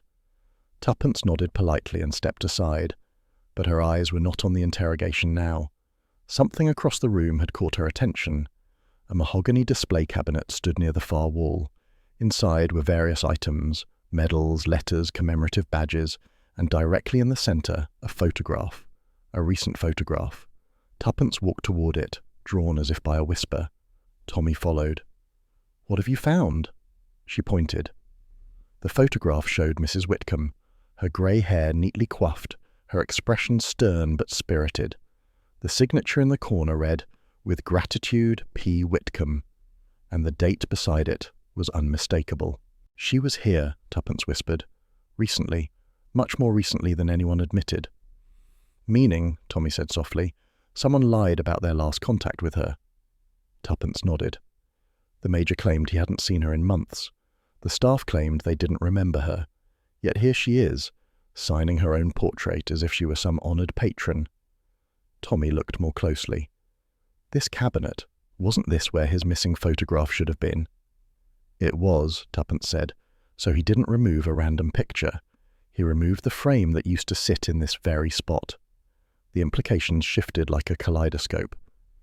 "And replaced it with this one," Tommy murmured. Tuppence felt her heartbeat quicken. The Major didn't want anyone to know she'd been here so recently. "Why?" Tommy asked. "Because," said a voice behind them, "she begged me not to reveal it." They turned. Major Lethbridge had approached unnoticed, the officers momentarily distracted by a question from the steward. His expression was troubled, the stiff dignity softened by regret. "Mrs. Whitcomb asked me to keep her visit confidential," he said quietly. "She believed someone was watching her movements." Tuppence crossed her arms. "You might have mentioned that earlier." He sighed. "I may not always volunteer information, Mrs. Beresford, but I do not lie, except when honour requires it." Tuppence inclined her head, acknowledging his candour, even if delivered late. "Why did she come here?" Tommy asked. The Major hesitated, then spoke with lowered voice. "She wanted to discuss the past, the war specifically. She believed someone from our old unit had resurfaced, someone we never caught." "The fourth," Tuppence whispered. He nodded grimly. "Yes, the unidentified operative we only knew by code name, the one who betrayed us during Operation Winter Rose." Tommy stiffened. "Winter Rose. I remember the fallout. Communications compromised. One courier vanished." "Prudence Whitcomb," the Major said, "was part of the internal group assigned to root out traitors. Turnwell was a records assistant, Vale was field medic support, and I was the one providing transport and cover." Tuppence absorbed this. 3 people with different roles. 3 who knew fragments of the truth, and 1 who betrayed you all. "And Mrs. Whitcomb," the Major continued, "never forgave herself for failing to identify the traitor. She believed that person had survived, thrived, and had begun tying up loose ends." "Starting with Turnwell," Tommy said. The Major's lips tightened. "Perhaps. Or perhaps Turnwell discovered something. Either way, Prudence was terrified." Tuppence stepped closer. "Major, did she give you a reason to fear for yourself?" He hesitated. "She gave me this." He reached into his coat pocket and withdrew a folded slip of paper. Tuppence opened it. It bore one line, written in Whitcomb's distinctive hand. "If I die suddenly, the fourth walks again." "She gave that to you?" Tommy asked. Lethbridge nodded. "She said she trusted me above the others, and she warned me to be prepared." "For what?" Tuppence asked. "For betrayal," he said simply. Before Tuppence could respond, someone outside shouted, "Major Lethbridge!" They spun toward the entrance hall. The Major took one step and staggered, another step, and his hand slipped along the polished banister. "Major!" Tuppence cried. He swayed, then collapsed heavily to the floor. "Call an ambulance!" someone shouted. "He's fainted!" But Tommy was already kneeling beside him. Tuppence crouched opposite, gripping the Major's hand. His face had turned ashen, his breathing shallow.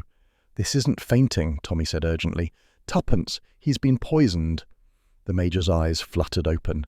Panic flickered there. His lips moved. "Major," Tuppence whispered, bending close. "Who did this?" He swallowed, the effort monumental. "The fourth," Tuppence held her breath. "Is not," his voice trailed. His head fell back. And the Major Lethbridge, decorated soldier, steady ally and last link to Whitcomb's wartime secrets, went entirely still. Tuppence pressed trembling fingers to his pulse. Nothing. The room erupted into noise. Shouts, feet pounding, chairs crashing, but she heard none of it.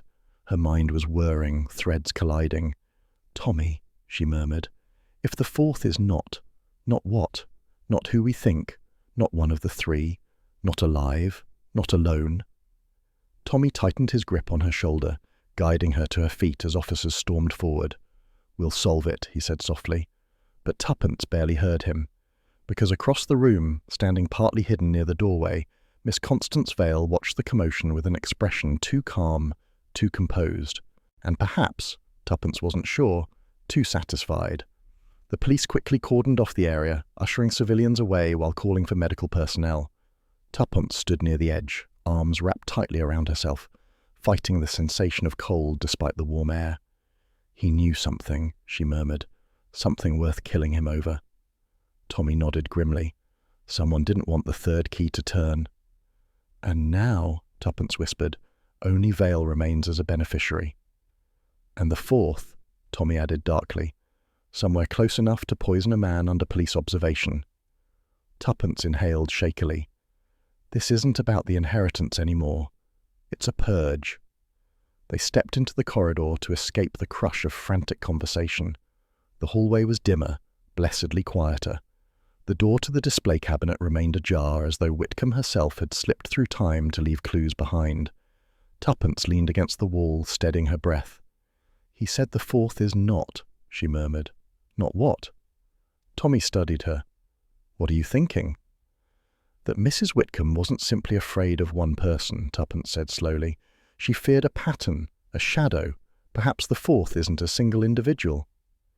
"You mean," Tommy said, "someone is impersonating the wartime traitor, or continuing their work." "Or," Tuppence whispered, "the fourth was never who they thought. Perhaps everyone misidentified the network. Perhaps the traitor wasn't a man. Perhaps it wasn't a soldier. Perhaps—" She stopped abruptly. Tommy followed her gaze. Miss Vale stood at the far end of the hallway, speaking quietly to an officer, but her eyes, cold and assessing, flicked toward Tuppence. Tommy's voice dropped. "We need to leave. Now." Tuppence nodded.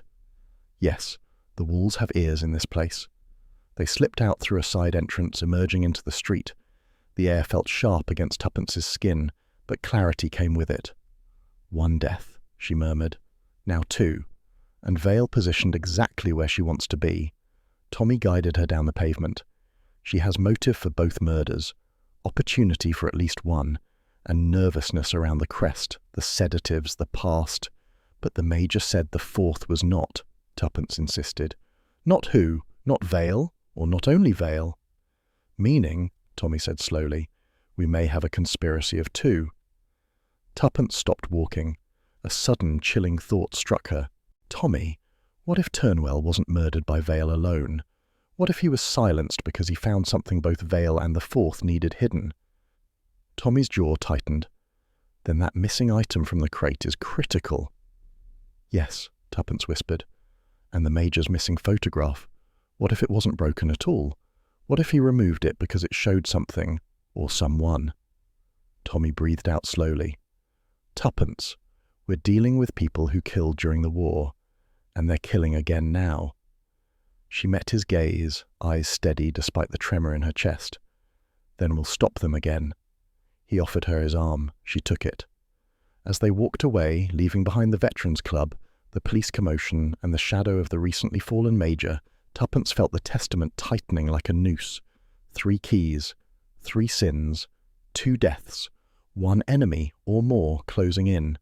And Vale, suddenly the sole beneficiary, stood perfectly still at the centre of it. But the Major's unfinished warning echoed in Tuppence's mind. The 4th is not what. She intended to find out. Miss Constance Vale's flat was no longer immaculate. Suitcases lay open on the neatly made bed, half packed with methodical precision, clothes folded into perfect rectangles, a travel case of medical instruments set beside a stack of withdrawal receipts, and by the door, a sturdy handbag, its clasp snapping shut just as Tuppence and Tommy arrived. Vale turned, startled, only for a fraction of a second before her features smoothed back into their practiced calm. "Mr. and Mrs. Beresford," she said softly. "How inconvenient. I was just leaving." Tuppence shut the door behind them with a quiet click. "Yes," she said. "We noticed." Vale lifted her chin. "I have done nothing wrong, but the circumstances have become intolerable. Someone is trying to kill the beneficiaries. That makes me next." "That," Tuppence replied, "depends entirely on who the killer really is." The nurse's eyes flickered. "You think it's me?" "Not fear. Resentment." "I think," Tuppence said, stepping further into the flat, "that your behaviour has been contradictory. You lied about visiting Turnwell's shop. You reacted violently to the wax crest. You moved homes abruptly. And you possess sedatives strong enough to kill an elephant." Vale folded her arms, defensive but composed. "All of which only proves I am frightened, not guilty." "Fright can look like guilt," Tommy said with gentle neutrality. "And guilt can disguise itself as fright. But 2 people are dead. You were connected to both." At that, Vale's veneer cracked, not with anger, but with raw exasperation. "Of course I was connected. Mrs. Whitcomb called on me. She told me she feared someone. Then suddenly I'm named in a will with men I barely know. And now Turnwell, the shopkeeper, dead. And the Major—" Her voice broke. "You think I wanted this?" Tuppence watched the trembling in Vale's hands. The tremor didn't match guilt. It matched exhaustion. "Miss Vale," she said gently, "why were you in a nurse's uniform when visiting Turnwell?" Vale blinked. "What? I wasn't." "A witness saw a nurse enter just before his death." "Then someone imitated me," Vale cried. "I wasn't anywhere near his shop. I went to the pharmacy that afternoon, alone. No one saw me, but I wasn't there." She sagged into a chair. Tuppence studied her. The fear was real, the denial genuine, and something inside her shifted. Tommy approached Vale's desk, picking up a small folded paper, the envelope Whitcomb had addressed to Vale. He opened it, retrieving the medical notation card. "Miss Vale," he asked, "what does this dosage represent?" Vale's face drained. "That is a lethal dose, not something I have ever administered. That must have been planted in my envelope. Mrs. Whitcomb must have written it. She was very ill when I last treated her." "No," Tuppence said quietly. "She wrote it as a clue. Not about you, about someone else." Vale looked up, bewildered. Tommy, meanwhile, studied the wax crest again, the one sealed on their original summons, now cracked where they had broken it open. He frowned, turning it toward the light from Vale's window. "Tuppence," he said slowly, "look at this. It's not a medical symbol. Look at the shape." Tuppence stepped closer. The crest's wax had partially smudged during their earlier search, but its outline remained, a stylized hawk in flight, crossed by a slender key. Tommy inhaled. "This isn't a family crest, it's a wartime insignia, intelligence division, used by a covert vetting unit, Whitcomb's unit." Vale stared. "I don't know anything about that." "No," Tuppence said softly, "but Whitcomb did, and so did someone else." Her mind turned like a lock sliding open. The identical dust rectangle on the Major's wall, The missing photograph frame in Farlow's office, the substituted portrait at the Veterans Club. Someone had been erasing images, removing faces. "Tommy," she whispered, "the missing photographs all belong to one place, Whitcomb's network. The Major removed his picture because Whitcomb asked him, but someone removed the solicitor's frame as well, someone covering their tracks." Tommy's brows knit. "Farlow?" "Yes," Tuppence said, pulse quickening. "And now that we know the crest belongs to their wartime unit, tell me, Miss Vale, who delivered Whitcomb's final instructions to you?" Vale swallowed. "Mr. Farlow." "And who delivered Turnwell's?" Tuppence pressed. "Farlow," Vale whispered. "He said she trusted him." Tuppence straightened, breath steadying. Of course she trusted him. He was one of them, a member of the internal security group, the one responsible for collecting intelligence from the others. Tommy's eyes sharpened. And what better position for a traitor? Private access to messages, control over information, ability to alter or destroy evidence. Vale stared at them both. "Are you saying the solicitor is the wartime betrayer?" Tuppence reached for her handbag with deliberate calm. "I'm saying we're going to find out." Vale rose slowly. "You believe me?" Tuppence gave her a firm nod. "I do. And once we clear your name, you will help us explain everything to the police." The nurse nodded, tears forming, relief replacing fear. Tommy gestured toward the door. "Let's go, before he destroys anything else." The office was dark when they arrived, its front blinds half drawn as though the building hoped to avoid attention, but light flickered beneath the door to Farlow's private study. Tuppence exchanged a glance with Tommy. "Ready?" "As ever," he murmured. They pushed the door open. Inside, Leonard Farlow was hunched over the oak case, perspiration glistening on his forehead. Pages of Whitcomb's testament lay spread across his desk, some intact, others torn, others already burning in a small metal tray. He jerked upright at their entrance. "Mrs. Beresford," he gasped, eyes wild. "You shouldn't. This is confidential." "Drop the act," Tommy said quietly. Farlow stared, eyes darting toward the tray of burning documents, toward his desk drawer, toward the window, calculating escape routes. Tuppence stepped forward, voice icy. "You've been removing every photograph that connected you to Whitcomb's wartime unit. You eliminated records. You delivered the testament fragments to the beneficiaries, pieces designed to confuse them. And when Turnwell found the truth—" "I didn't kill him," Farlow cried. "He had a weak heart." "But you frightened him into it," Tuppence said. "Then you poisoned the Major." Farlow shook violently. No, it wasn't." Tommy strode to the desk and seized a partially burnt document with tongs. "This," he said, holding it close to Farlow's face, "lists the wartime aliases. And the crossed-out name, the traitor. The handwriting matches Whitcomb's. She discovered you." Farlow's face twisted. Anger warred with panic. "She suspected," he whispered, "not proved." "She proved enough," Tuppence said. "Enough to know you betrayed 2 agents. She constructed this entire testament as a trap for you. The puzzle, the envelopes, the conditions, they were designed to flush you out." Farlow's trembling intensified. "She should have left the past alone." Tommy stepped closer. "The past kills people, Farlow. 2 already. And you're running out of places to hide." Farlow's gaze darted toward his drawer again. Tommy saw the movement. "Don't," he said sharply. But Farlow lunged anyway, pulling the drawer open to reveal a small vial and a black-handled letter opener. Tommy grabbed his wrist before he could lift either. The vial rolled onto the floor. Tuppence snatched it. "Sedative," she confirmed. "The same dosage Whitcomb wrote about." Farlow sagged, defeated. "She ruined everything. I rebuilt my life, my reputation. Why couldn't she let it die?" "Because Turnwell and the Major died for your mistakes," Tuppence said. "And she refused to let your sins pass to another generation." Farlow slumped into his chair. "She brought this on herself. She asked too many questions. I only meant to frighten her. But she fell, hit her head. It wasn't meant to." Tuppence's breath caught. "Mrs. Whitcomb didn't die naturally?" Farlow pressed trembling fingers to his temples. "No. She confronted me. She had the evidence.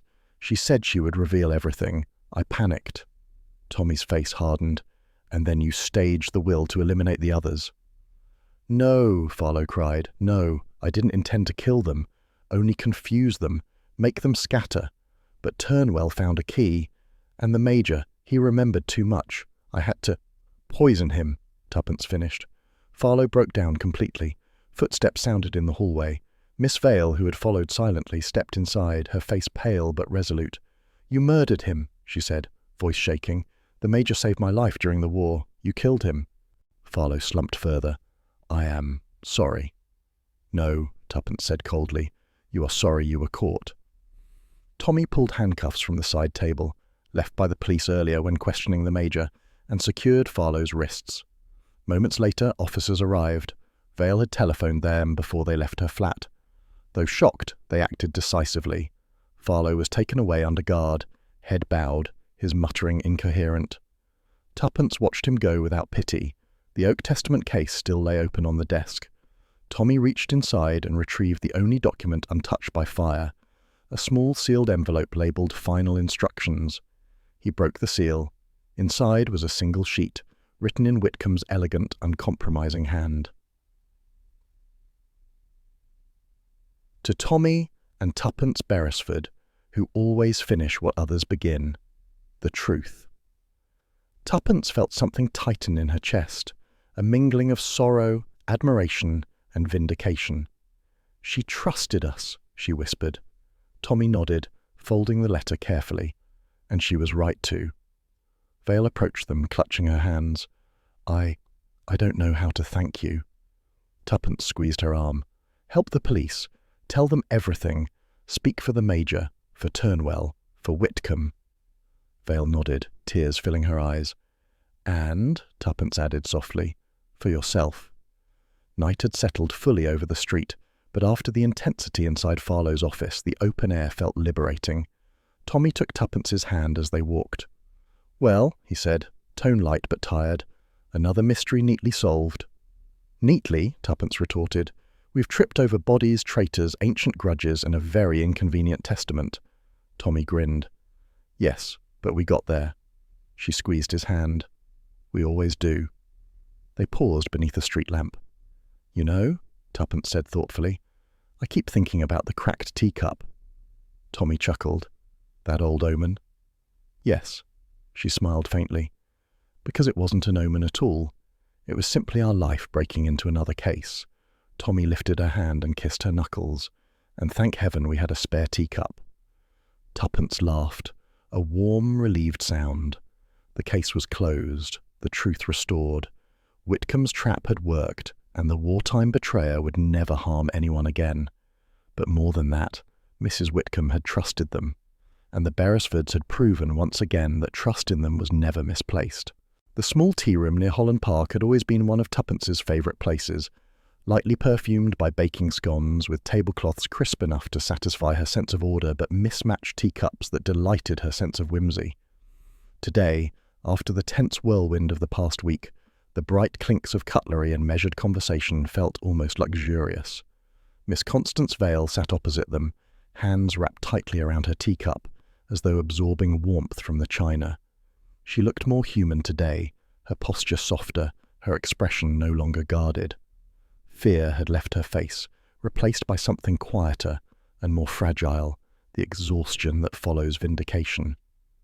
"I should have shown you this earlier," Vale said at last, drawing a small folded sheet from her handbag. "I found it in one of Mrs. Whitcomb's medical files. I tucked it away, meaning to give it to the police, but I was afraid." "Perfectly understandable," Tuppence said gently. "Those were frightening days." Vale smoothed the fragile page open. This was her last journal entry. At least, the last one she wrote clearly. Tommy and Tuppence leaned closer. "3 sins," the entry began. "Negligence, fear, betrayal. Each wore a different face in our wartime circle. I was negligent. I did not look closely enough. Turnwell was fearful. He buried what he discovered. And Farlow betrayed us all. If I cannot expose him myself, the Beresfords will come. They finish what others begin. They will unite the 3 keys, and the truth will not die with me." Vale folded the page again, swallowing. "She never doubted you." Tuppence exchanged a glance with Tommy. The affirmation, simple but profound, warmed her chest. Tommy leaned back in his chair. So, the 3 keys referred to the beneficiaries? Yes, Vale said. Turnwell's research notes, my medical testimony, and the Major's memory of their unit's early structure. Farlow manipulated each of us, isolating us, feeding us half-truths. I thought Turnwell was unstable. He believed the Major was dangerous. The Major thought I was hiding something. And all the while, Farlow kept us from ever comparing notes. He did the same with the testament, Tuppence added. Pieces scattered, never joining unless someone looked from the outside. Mrs. Whitcomb counted on you to do that, Vale murmured. Their waitress arrived with fresh tea before Tuppence could respond. She poured gracefully, the amber liquid swirling into delicate floral cups. Tommy inhaled deeply. I must say, there is something wonderfully stabilizing about the sound of tea being poured. There's something wonderfully stabilizing about tea being drunk, Tuppence said, lifting her cup. Vale smiled faintly. I had nearly convinced myself I would be next. The police said Farlow tracked each of us routinely. When the Major started asking questions, that poisoned drink, she shuddered. He didn't stand a chance. But he saved your life once, Tuppence reminded her softly. The Major died honourably, knowing the truth mattered. Vale blinked rapidly, nodding. Tommy reached for the journal page again. And this line, "The truth will not die with me," it's remarkable how deliberately she wrote it, as if she knew her time was short. She did, Vale said quietly. Her heart was weak, but her mind was sharp until the last day. Tuppence rested her chin on her hand. And she chose us as custodians, not heirs. Yes, Tommy said thoughtfully, because she didn't want us trapped in a web of suspicion. She wanted allies capable of stepping back, seeing the whole pattern. And she certainly gave us a pattern, Tuppence said with a wry smile. Photographs disappearing, envelopes with riddles, crates, sedatives, and a solicitor who behaved like a man living 3 lives. Vale exhaled slowly. I still cannot believe he fooled us all. He seemed so composed. Composure, Tuppence said, is often a form of armour. Tommy nodded. The police told me this morning. Farlow kept every incriminating document in a private office safe.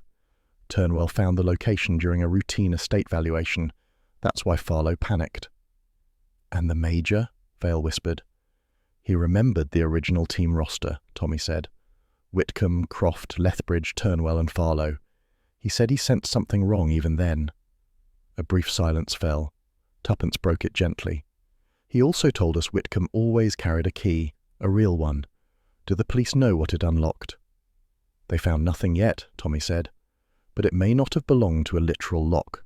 Whitcomb used metaphors often. The keys might simply have been clues. Or people, Tuppence added. People can be keys to truth. Vale watched them both, a faint smile touching her lips. I used to wonder what made you two legendary. It isn't dramatic flair. It's how naturally you speak to one another, as though thinking with the same mind. Tommy chuckled. Oh, we share a mind, certainly. Unfortunately, it's hers. Tuppence nudged him under the table. Their laughter, light, cleansing, seemed to ease the final remnants of tension. Vale's expression softened as she looked around the tea room. I hadn't realized how much I missed places like this. Ordinary places. Normal life. For a while, everything felt poisoned. And now? Tuppence asked. Now, Vale breathed out, shoulders lowering. I think things can begin again. Tommy raised his cup. To beginnings, then. Vale matched the gesture. To beginnings. And, Tuppence added thoughtfully, to endings that make sense. They drank. Back at the Beresfords' flat later that afternoon, Tuppence went straight to the shelf beside the mantelpiece. She paused, fingertips brushing her cracked blue teacup, the one whose fracture had started everything. Tommy shrugged off his coat. We can replace it, you know. A new matching set. Crisp, whole, unmarred. Tuppence turned the cup gently, studying the hairline crack that spiraled like a quiet lightning bolt. No, I think I'll keep it. Tommy leaned an elbow against the mantel. Any particular reason, or shall I prepare for one of your symbolic revelations? It's not symbolic, she said primly. It's anecdotal. He waited. She lifted the cup and cradled it in her hands. It started with this, Tommy, a crack no one could explain, a tiny fracture that pointed to a much larger break beneath everything. Whitcomb's life, her circle, the entire wartime unit. Tommy crossed his arms. I see. So the cracked teacup is now a metaphor for the complex fragility of human loyalty. Don't be clever, she said, though she smiled. It simply reminds me that little things matter. A sound in the morning, a page half burned, a photograph missing from a desk. Those things solve the case, not grand deductions. Tommy conceded with a tilt of his head. True enough. It's always the little things with us, isn't it? Beginning with a teacup, ending with a traitor hauled off in irons. And tea in the middle, Tuppence added. Never underestimate tea. He rubbed her shoulder affectionately. Never. She set the cup back on the shelf, letting the light catch the fine crack. Tommy opened the window latch, letting in a mild breeze that stirred the curtains. Have the police contacted Whitcomb's relatives? Her nephew sent a message, Tuppence said. He wants to meet next week to organise her effects. Apparently she left notes asking that we assist. Tommy raised an eyebrow. More puzzles? Possibly, but I don't mind. She trusted us with the most important one already. He smiled. You know, she was right. We do finish what others begin. And thank heavens, Tuppence said, settling onto the sofa, that we finish them in time for tea. Tommy joined her. Speaking of which, another pot. Always. He went to the kitchen. She heard the familiar rustle of packets and the soft clatter of teaware. The world felt steady again, even ordinary. When Tommy returned with 2 steaming cups, she accepted hers gladly. Tommy, she said after a moment, do you ever think of the people we've lost in these cases? He looked at her, not with surprise, but with understanding. Yes, often. Turnwell was frightened. The Major was loyal. Whitcomb was determined. And Vale, Tuppence paused. Vale survived. She'll carry the memory of all this with her. Surviving is its own kind of courage, Tommy said softly. Tuppence sipped her tea. Do you know the oddest part? What's that? I don't think Whitcomb wanted justice. Not exactly. I think she wanted recognition, a truth to be seen. She wanted the past to be acknowledged before it could settle. Tommy nodded slowly. And we gave her that. They sat together quietly for a while, the warmth from their cups grounding them, the slight clink of china like a punctuation mark to the past week's turmoil. At last, Tuppence smiled, leaning her head against his shoulder. I suppose that leaves only one question. Tommy stroked her hand. Which is? What on earth is our next case going to begin with? A cracked saucer? A suspiciously silent telephone? Or perhaps a missing biscuit? Tommy chuckled. Heaven help us if it's the biscuit. That will be your most passionate investigation yet. She laughed, bright and genuine. And somewhere on the mantel the cracked blue teacup gleamed in the golden afternoon light. Its fracture no longer an omen, but a memory. A reminder that the smallest cracks can reveal the deepest truths, and that even the most delicate things can hold a great mystery within them. Evening had settled softly across the Beresfords' sitting room, though neither of them had bothered to switch on more than a single lamp. The warm circle of light pooled across the carpet, leaving the rest of the room in gentle twilight. After the intensity of the past days, the hush felt earned, a kind of domestic reward that wrapped itself around them like a comforting shawl. Tommy lowered himself into his favourite armchair with an appreciative sigh. I feel, he declared, loosening his tie, as though I've run a marathon through half of London armed only with a notebook and a strong cup of tea. You had 3 cups, Tuppence corrected, dropping gracefully onto the sofa. And you're forgetting the biscuit you stole from my plate. Borrowed, Tommy said, with the full intention of returning it if necessary. Tuppence laughed and reached into her handbag. From it she drew a small bundle wrapped in brown paper. Before we descended into mayhem at Farlow's office, the police asked us to collect this, Mrs. Whitcomb's remaining effects. Tommy leaned forward. The oak case? Empty now, but this was tucked behind the lining of the lid. I didn't open it there. Too many eyes. She hesitated, then unwrapped the paper. Inside lay a narrow envelope sealed with a sliver of pale ribbon. On the front, in Whitcomb's unfaltering script, were the words, "To be read last." Tuppence opened it delicately, sliding out a folded document. Tommy leaned closer, and together they read, To Tommy and Tuppence Beresford, My life has been a series of unfinished threads, some frayed through negligence, some cut by fear, and some severed by treachery. You have tied the threads together again, not for wealth nor recognition, but because truth matters to you both. I leave you a modest bequest, small in coin, but large, I hope, in meaning. For you have restored honour to those who were wronged, and if your paths ever cross another fracture in the world, follow it. You mend what others abandon. With gratitude, Prudence Whitcomb. Tommy breathed out slowly. A modest bequest. She wasn't exaggerating. The solicitor mentioned it would be symbolic. Tuppence folded the paper carefully. She wasn't giving us money. She was giving us permission, a sort of blessing almost. Permission for what? To keep being ourselves. Tuppence smiled gently.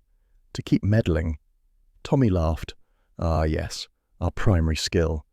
But Tuppence's expression softened. She reached once more into the paper bundle and withdrew a small photograph slipped between two pieces of cardboard. There's something else. Tommy grew still. The photograph was old, faded at the edges, the sepia tint softened by years of careful storage. 3 figures stood beside a military transport lorry, a woman in uniform with alert eyes and the unmistakable aura of command, Mrs. Whitcomb in her youth. Beside her, 2 young agents, one tall and earnest, the other bright-eyed and sharply poised. Tommy exhaled. Good Lord. That's us, Tuppence whispered. During Operation Blue Lantern, we were barely more than children. I remember the mission, Tommy murmured, but I don't recall her. Tuppence nodded slowly. We were passing through. She was embedded at the safe house. We stayed one night. She must have remembered us far more clearly than we remembered her. And she trusted us, Tommy said, voice softening, all these years later. Tuppence traced the edge of the photo with one careful finger. Well, Tommy darling, it seems we've been part of this story far longer than we realized. They sat in companionable silence for a moment, letting the sentiment settle like dust motes drifting through lamplight. Finally, Tommy cleared his throat. Well, I suppose the Major would be satisfied. Turnwell too, if he'd had the chance, and Vale, she'll recover. And Whitcomb, Tuppence added quietly. She can rest. Tommy leaned back, looking around their familiar room as though reacquainting himself with it. It's extraordinary how quickly normality reasserts itself after chaos. Not immediately, Tuppence corrected gently. She stood and walked to the mantel. But eventually. She reached up and took down her cracked blue teacup. It had sat untouched since the morning it fractured. Now, in the lamplight, the slender line looked almost decorative, like a seam in porcelain art. Tommy watched her with softened eyes. Are you sure you want to keep that? I can still buy you a new set, one without built-in symbolism. Tuppence smiled faintly. No, this one stays. Because it started the case? Because it reminded me that something ordinary can hide something extraordinary. Cracks reveal what's underneath. We just have to look. Tommy rose and crossed to her side. Then it deserves a place of honour. She set it back onto its saucer, letting the gentle clink settle between them, the domestic sound that had become, quite unintentionally, the bookend of their adventure. Well, Tommy said, after a moment's reflection, that may be the neatest full-circle moment we've ever had. And without a single dramatic weather cue, Tuppence added, imagine that. Tommy laughed. You were resolute about that. Not a fog bank in sight. Fog, Tuppence sniffed, is for people who cannot think of better ways to create atmosphere. He kissed her forehead. My brilliant girl. She beamed, taking his hand. Shall we open the rest of Whitcomb's effects? Tommy gestured grandly toward the sofa. Lead the way. They spent the next half hour sorting through a small box of memorabilia, commendation letters, coded notebooks now rendered harmless with age, a brooch shaped like a hawk, the same insignia as the wax seal, and a tiny brass key whose purpose had long since evaporated with time. 3 keys, Tuppence murmured. Turnwell's information, Vale's notes, the Major's recollections. And now a 4th, Tommy said, examining the brass key. A symbolic one, perhaps. Perhaps, Tuppence said. Or perhaps it simply belonged to a cabinet Whitcomb kept locked so no one would borrow her biscuits. That, Tommy declared, is a cause I deeply understand. She laughed and placed the key back in the box. Night deepened around them, the lamplight softening as the world outside went still. Their sitting room, safe, warm, undisturbed, seemed almost to sigh back into its rightful rhythm. Tommy stretched. "Well, my love, what's next for us? A quiet spell, do you think?" "Possibly," Tuppence mused, "but knowing our history, equally possibly not." He tilted his head. "And which possibility do you prefer?" Tuppence considered this.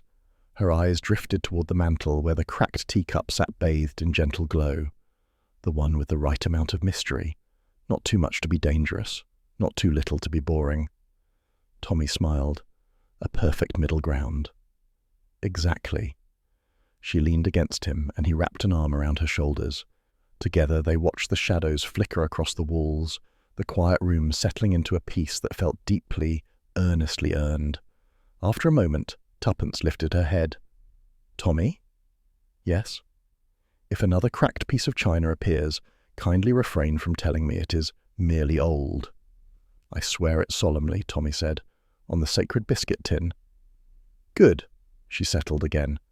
"Because next time it might not be a case at all. It might just be a crack. But I'd rather treat it like a clue than ignore it entirely." "And that," Tommy murmured with affection, "is why Mrs. Whitcomb chose us." The mantel clock gave a soft, dignified tick. Outside, a passing car murmured away down the street. Inside, Tuppence gently lifted the cracked teacup once more, set it back on its saucer, and let the small porcelain sound echo warmly through the room. A full circle ending, not of weather or dramatic revelation, but of home and truth and the tiniest sound of china returning to rest. The Testament's last line had been simple, but the Beresfords understood it perfectly.